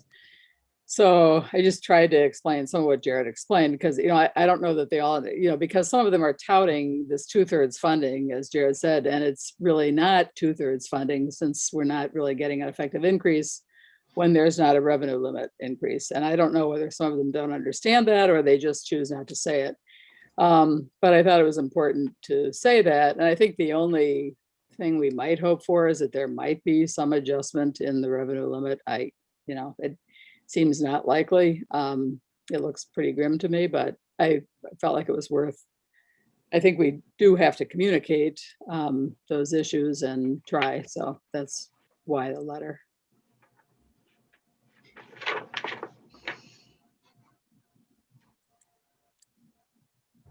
Peter? I don't know which would be more disheartening, the fact that some legislatures don't understand this issue, or that some legislatures, or that they all do. Right. Right. And I think some do and don't care. I think that's true too. So, Well, yeah. Yeah. I mean, there just are some continuing inequities, but, special education for one, that's a big one because we have to transfer significant funds from our general fund every year to that. And private voucher schools get the first draw of that money. They get reimbursed at a 90%. And it's actually they get actual costs. So they're treated very differently than public schools, and that's very frustrating, just for one thing. But so there are a lot of inequities in this whole system, but here we are. Peter? Yeah, just to be clear, what Susan is talking about is when it comes to the charter and voucher programs, the law says some sufficient, which means that they get as much money as they need to meet what their, what the legal appropriation is. And the language for public schools is not that. It is whatever is left over is distributed amongst the public schools. And so there's a difference in statute that a charter school gets as much money as they need to meet the amount that the state gives them. But public schools districts are not treated that way. We get what's left over, and if it doesn't meet what we're allowed to get with a maximum, that we're supposed to get, well, that's tough. It's the law is very different about the treatment of public versus private entities.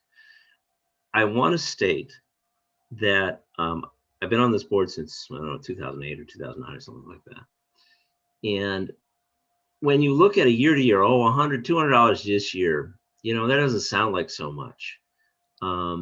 Or $100 this year, whatever, these little amounts, $1 million, it sounds like incrementally that's something, we can deal with.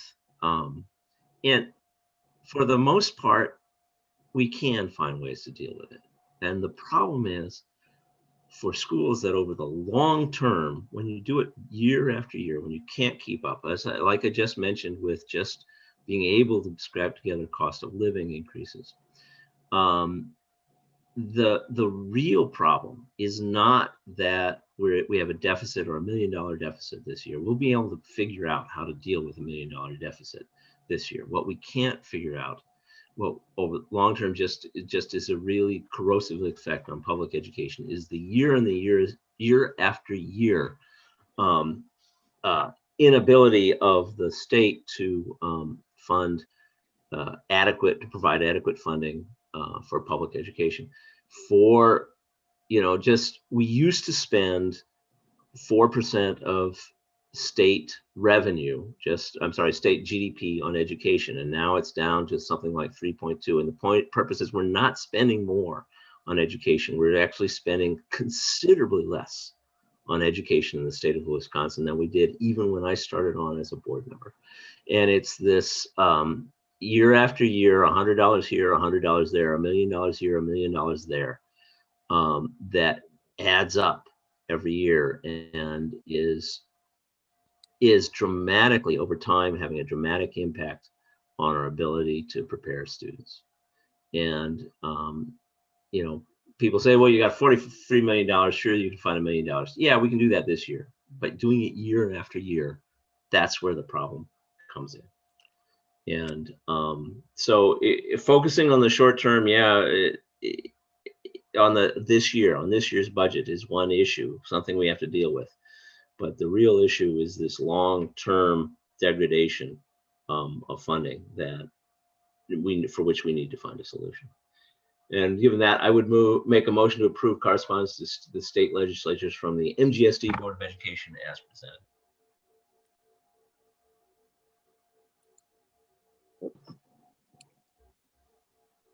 I would second.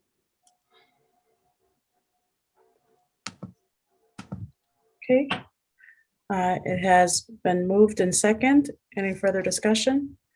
Yeah, I just wanted to make one more point. It's doubly galling this year, given that we have $5.8 billion in revenue that could be spent. And, it's one thing when you have to cut budgets because the state is facing a deficit, but when they've got a surplus and then they expect us to cut our budgets, that's, just not right. And And that's a good point. What I've seen over and over again is that school districts get cut. Oh yeah, there's a crisis, we have to deal with it. School districts get cut, but we're never made whole. They never make that back up, even when times are good. When they have lots of revenue, they never make that up, and that's essentially the problem. Elizabeth? I just had a question for you, Susan. I really like this letter. I just was curious about if you wanted feedback on it. There's just one section that I had thoughts about. Okay. Do you want it now, or do you want me to email you? Well, sure, because if we're going to send it, we have to agree to the Oh, text, that's I think. right. So yeah. So Well, the only thought I had was around where it says the ESSER funds are emergency funds intended to help with increased costs of the pandemic. There's actually an opportunity to get really specific about what they were designed for, right? So it's the learning losses, the things that Jared referenced earlier. And I wonder if being really specific in that language would be useful. That's all. Just a thought. yeah, I think, let me see where I can find that part. It's the third paragraph, Third second to paragraph, last sentence, um, third to last sentence. yeah, and then the last sentence does say pandemic related needs over and above regular ongoing operating costs. It might be worth adding a couple, you know, I'm not sure honestly how much any of this is going to matter, but, Right. but I think, I mean, I could add a descriptive, what was the wording you just, yeah, learning loss. That's again goes to, I don't know if they know that's what part of it is for. It's not just for learning loss. That was for learning loss and all the extra broadband. And some districts have already spent a lot of this money, including some of the new money, Right. not just the first round. So I think when I was writing this, I thought, well, you know, if I start mentioning all those, then it's going to be even longer. And I know. really, so No, I that's don't know. fair. That was my only thought. But yeah, that's a reasonable thought. Susan Manning? I try, Susan. I think we should leave the letter as it is. I think that's specific. First of all, this letter is going to legislators. And I think the simpler language, rather than to go in that kind of detail, it's one thing if you're having a serious one-on-one hour-long conversation with the legislator, but I think in terms of the letter, I like it with understanding it adds clarity, but I like it with the less detail. And I think we should approve this tonight and get this out. I think this is critically important. Susan? I think that was Facts. actually part of my thought. There are a lot of areas here where I would expand if I were talking to someone one-on-one, not just that one. But trying to keep it to one page and fairly minimal. It's already longer than the one that template WSB sent out. Mine usually are. But I never like to send a template, so you know, anyway. But that's part of why I did that. That I was worried, as Susan said, if you mention a few things, then there are a lot of there just are many things that funding was supposed to be used for, and it just gets hard to where you draw the line and you leave things out. So Yeah, that's totally fair. Eric? Well, thanks for putting that together, Susan. I do think we should approve it, although I don't think it's going to do anything, unfortunately. And I mean, I don't think the weight of it, unfortunately, is not that much. But I certainly appreciate you putting the time and effort into it. So thanks, and I would agree. It's a real long shot, and it was. I think that the press conference, it got more coverage than it's ever gotten before. I did hear that there was a comment from one reporter about the comments being made sounding a little like a broken record. And well, that's because, as Peter said in his comments, because it is it is a recurring problem. It's just that it's worse this year. yeah, because we have a bunch of than it's ever been. So it's a little more than a broken record, I think. It's different.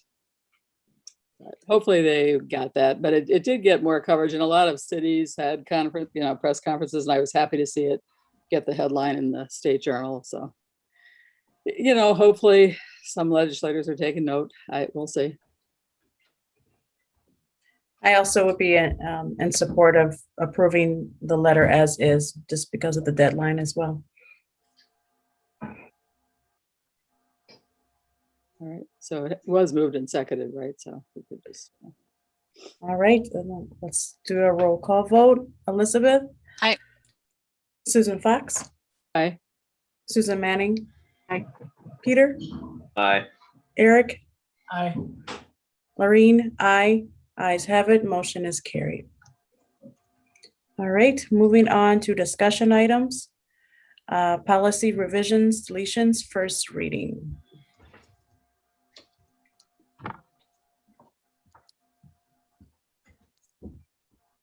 I can introduce it, and then so you may recall this was one that was a new policy that, as we talked about, it was part of a large group of policies that were approved back in April, and there was actually an amendment made that evening.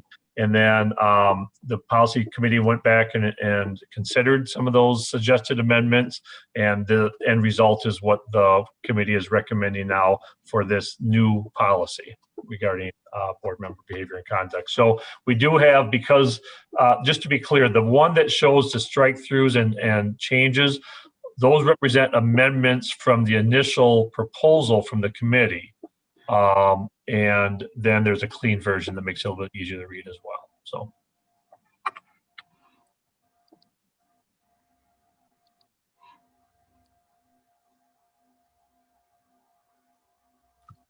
Doesn't appear to be any questions. Oh, Peter, I keep missing you. I use my raised hand. First of all, I appreciate that the work that the policy committee went into looking at revising this policy extensively. I think it's an important policy, and I appreciate the work that went into it. I still have a little bit of issues with it, particularly at the first paragraph, which is that I believe that, that my role as board members is to represent the community to the school district, not the school district to the community. And so, for example, wording like, I'm looking for a specific wording,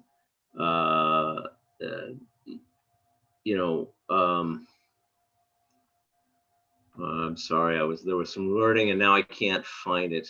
Just a moment, let me see. But my point being that our responsibility is to the public, not the school district. And there is, I'm sorry, I can't find that. Oh yeah, conduct themselves with integrity, honesty, and the best interest of the school district. I believe that specific language is in conflict with my role as an elected member by the public to represent the public of the school district. And I will give you an example. Could you clarify which paragraph and which line you're in? General expectations of all board members, item C. Okay. Okay, for example, best interests. For example, we were presented with a proposal to list some of our buildings as historic registration. And it could be, as a member of the school district, I think, well, maybe that's not such a good idea for the school district. But as a representative of the public, I could say to myself, there is really positive benefits for the public if that happens, if that registration happens, the community overall happens. And I, in that case, might say, well, I'm here to represent the public, and I might vote one way rather than considering what's the best interest of the school district. I mean, my obligation is to consider what's in the best interest of the public. So this policy as written, I think that presents a conflict. Now, normally, most of the time, what I believe is that the best interest of the school districts are what's the best interest of the public. But I can see some situations where there would be some conflict, and I believe our role as board members is to represent the public to the school district and to always act in the interest of the public. Which normally, I admit, agrees with lines up with the interest of the school district, but it is not always the case and is not our obligation. So that's my only quibble with the policy. Other than that, it is vastly improved, I think, and I'm very grateful to the policy committee to take it up again and to do the revisions that have been done.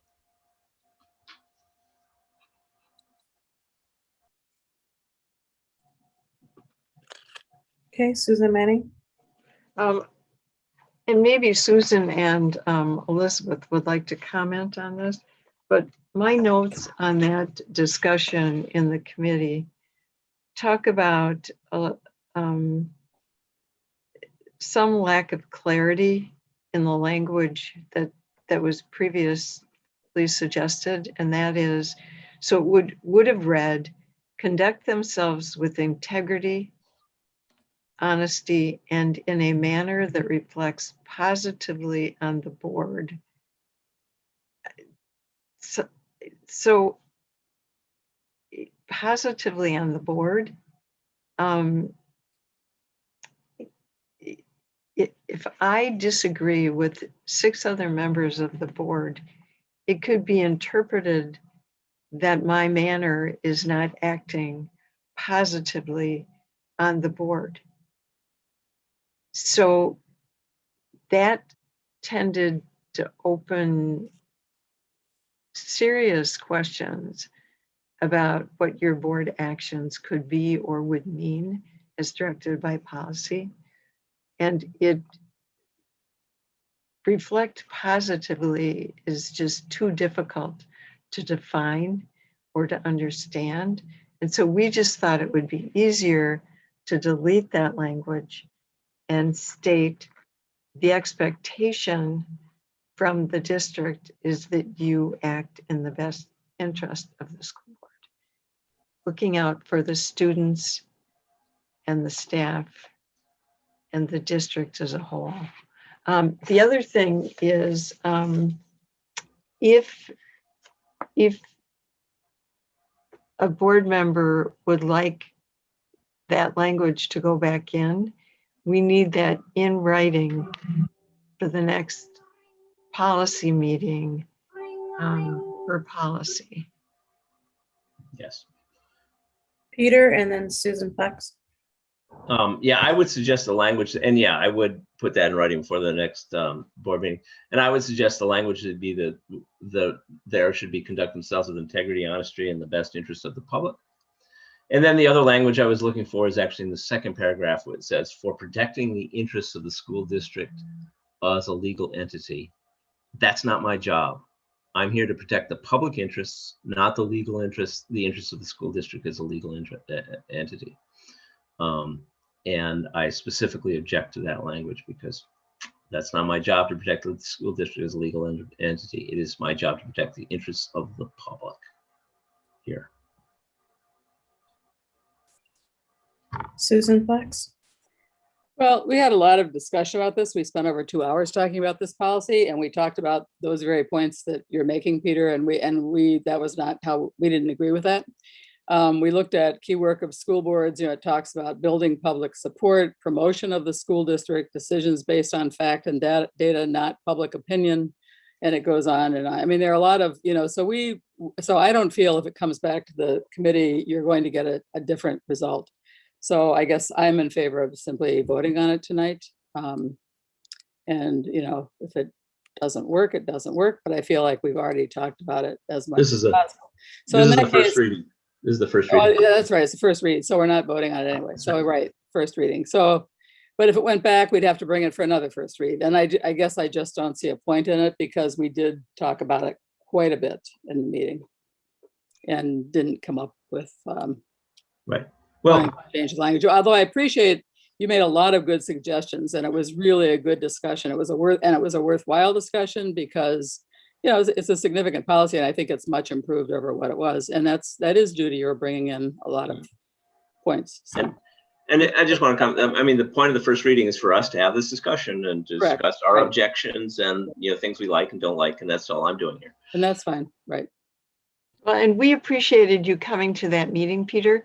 Again, we ended up spending the entire meeting on this policy, and again, it being new and having your input helped us to have that discussion.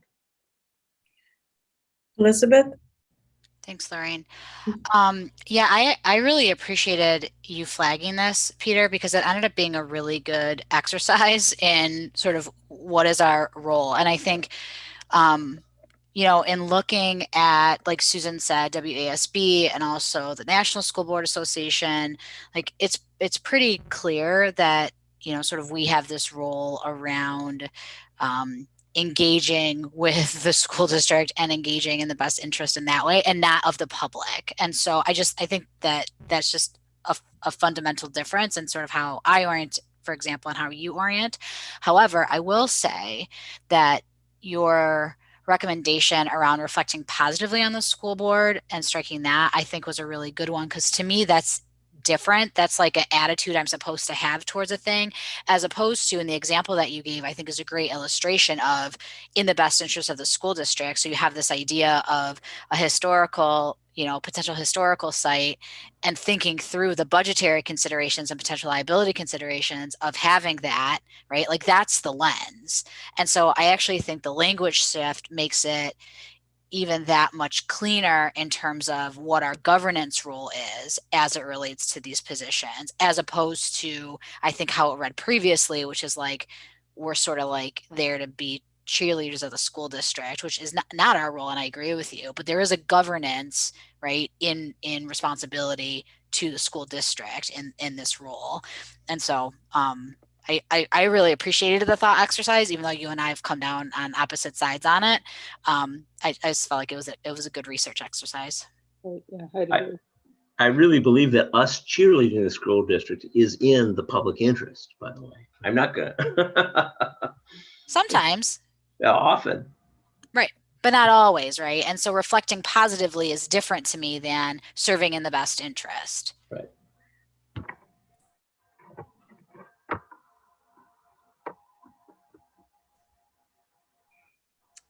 All right, it doesn't appear to be any other questions. Okay, moving on to school renovations, construction update. Okay, not much this time around. Obviously, you had an opportunity, or most of you had an opportunity to visit recently, and so the executive summary is probably anything new on there for you from what you visited at Granite Ridge. The one thing that we did add as an attachment, in addition to the executive summary, I thought was a pretty cool picture of the stadium with the turf and so you know. Again, everything is on schedule with regard to the other, you know, construction of the renovations. And so I think as we get into the renovations of the other schools this summer, right now they're more in our demo work. And then as that work continues, we'll keep you updated again regularly on that. So, but so far so good, everything on time and on budget. All right, moving on to future meeting dates. So we have tomorrow, the Dane County Equity Consortium Board Meeting Training. And that's at 5:30. July 14th, board meeting at 7 o'clock. July 19th, school board meeting at 6. And then August 11th, our meeting at 7. So is this the place that we talk about the special board meeting? Yeah. As well? So I guess my thought is if the board members are available, that we do schedule a special meeting for next week.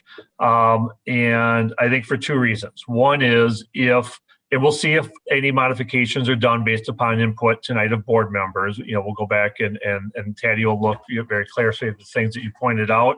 I guess also as a follow-up after tonight's meeting, if there are additional things that you did not state, please email Jared and he'll make sure those get passed along to look at, you know, in advance as well.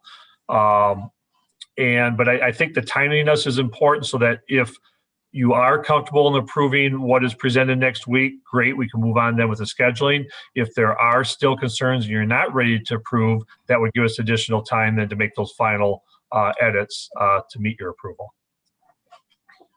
Peter, you had a question? Yeah, is there a consensus of the board, amongst the board, that we need a special meeting or we need to spend significant additional time? It's something we can't address at our next regular meeting on this. I'd just like to make sure that there's a sense amongst the board that we need to do that. I think the problem, Peter, was around like the timing aspect of it, right? Because of when they want to approve it so that they can do the bus scheduling. Right, Okay. and July 14th is it's pretty close, pretty late, I think. But is that right, Jared? I feel like that was what we talked about, why July 14th wasn't going to work. Oops. Yeah. That is Yeah, correct. I guess, given that one of my biggest concerns is probably Winnico Road, and looking at that, I don't even know how to, I mean, I don't know if they were, and I'll email you, but whether they're gonna go back and question it, but it might affect more than just Winnico. I guess it might be a bigger issue. So anyway, I'll send you my email, Jared. Susan Manning? I'll also send those to Jared. I think if they, first of all, I want the board to be very clear how dramatically they've expanded the walk zone on Winnequa School. None of the other schools are expanded that dramatically. And lack of sidewalks, lack of good crossing points, lack of four-way stop signs, and getting the kids, and the narrowness of that road. I think that's why we have to have this discussion. I think we really, I want you guys to go look at it and think about young kids crossing it, particularly both ends of Winnequa Road. I appreciate that other people have focused on the other end as well. And then I do have a concern about that section, just that one section crossing Cottage Grove Road on Glacial Drumlin. I would also appreciate, again, Reed Foster is a great resource for this board, and I would appreciate his thoughts about the expansion of that one little section on Cottage Grove School. Again, it's one thing to use a great numbering system. It's another thing to face the reality of what you see every day. And you may only see 50 cars, but if you see 6 who come within 6 inches of a pedestrian, it doesn't matter what the number is, it's what the safety level is in relation to the street.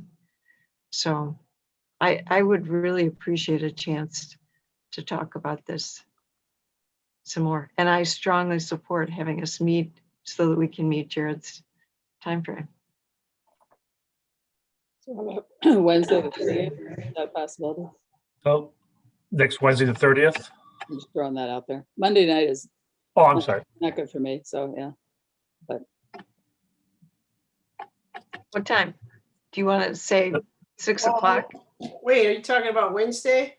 Yeah. Can we, hold on a second. Let me just check. Go ahead and discuss. Different day of the week. I'm sorry, what date is what day? well, I just threw out Wednesday the 30th because sometimes we start with Wednesdays since that's a day that we sometimes do special meetings, but could be Tuesday. Could be, we're coming on July 4th weekend, so I didn't want to. Yeah. Can we pick a night the Bucks aren't playing, like tonight? Oh, well. Yeah. Wednesday is fine.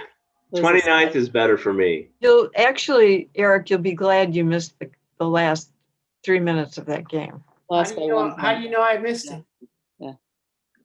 Yeah, anyway. Oh, you're right. I'm sorry, the 29th would be better for me. Well, that's the night they're playing, Peter. Oh, I'm sorry. I thought you were complaining because they're playing on the 30th. No, I wanted to check, but very, very important to my mental health that I can watch the Bucks. Okay. Yeah. I'm sorry, Merrick, but it's too late for your mental health. Yeah, you're right about that. So did they play on Tuesday night? They play on next Tuesday. Yeah. So I appreciate this, and it's 20 after 10. So can we move to scheduling? Does Wednesday night work? Us here, Elizabeth. Come on. Does Wednesday night work? Can we do it Thursday the 1st? I'd rather not do Wednesday. I can move my schedule, but we've given up a lot of Wednesdays. And if Thursday works for everybody, I would much prefer that, please. Thursday is okay for me. I can't do Thursday. I also All can't. right, it's Wednesday. I can't do Thursday either. Okay, Wednesday. Okay. Can I suggest as early as possible? Yeah. Yeah. That doesn't help me, but yeah. How early as possible? 4. You want to say 5? 4. 4 works for me. 4 works for me. 4 would work for me. Okay. 4 would be great.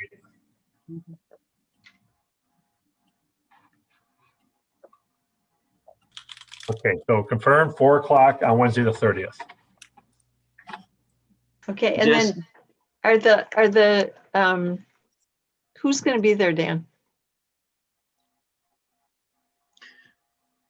You're on mute, Dan. I'm not sure if all 3 folks, but certainly representatives from TADDY will be back. And this veers a little bit off topic, but have you said anything to our city officials about these changes and if there might be some anticipated needs? So we wanted to get the input from the board before we share it out. Gotcha. So we did confirm that they are recommendations. So if the city doesn't, or the village doesn't do something, that some of those walk zones would still exist. And they did confirm that. It just makes it safer. But once we had input from you guys, then we were going to share that information. But we didn't want to get ahead of you and someone reach out to one of you and ask questions. Okay. Thank you. Jared, are you going to now that we've at least seen the plan, are you going to seek any input before next Wednesday? I wasn't necessarily having that on the plan to do. I was again, it does, particularly expanding the walk zone for parents with younger children who might have concerns, could dramatically affect a community. Yeah, so Jared and I will debrief after this, take in consideration everything that was stated tonight, then we'll come up with a plan for next Wednesday. Yeah, and again, I don't think Taylor Prairie is going to be an issue because what they've done is they've actually decreased the walk zone significantly. And I can't imagine that's going to be an issue for any parents or for administration. But where the walk zones are increased, particularly dramatically, that could have a community effect. Well, respectfully, we want to table this to our special meeting, so because it is getting late. Can we have a motion for adjournment? Move we adjourn. Second. Yeah. Right, are there any objections? All right, so moved. We are adjourned. All right, have a good night. Good night, everybody. Did we vote? We didn't vote, but okay. Wait, Well, what do we have to, oh, Peter said I didn't have to, we didn't have to do that. She so- just did it Yes, through we do. unanimous consent. Well, yeah, okay. Okay, Yeah, that wasn't what the motion was, but okay, we are supposed to vote, but. No, well, let's vote. Yes. we can vote. let's vote then. Yeah, I let's want to do vote. things right. I mean, All right, Yeah. roll call vote. Oh, Elizabeth, we don't do it. Aye. Susan, Aye. both of you, right? Peter, aye. Eric, Aye. Lorene, ayes have it. Motion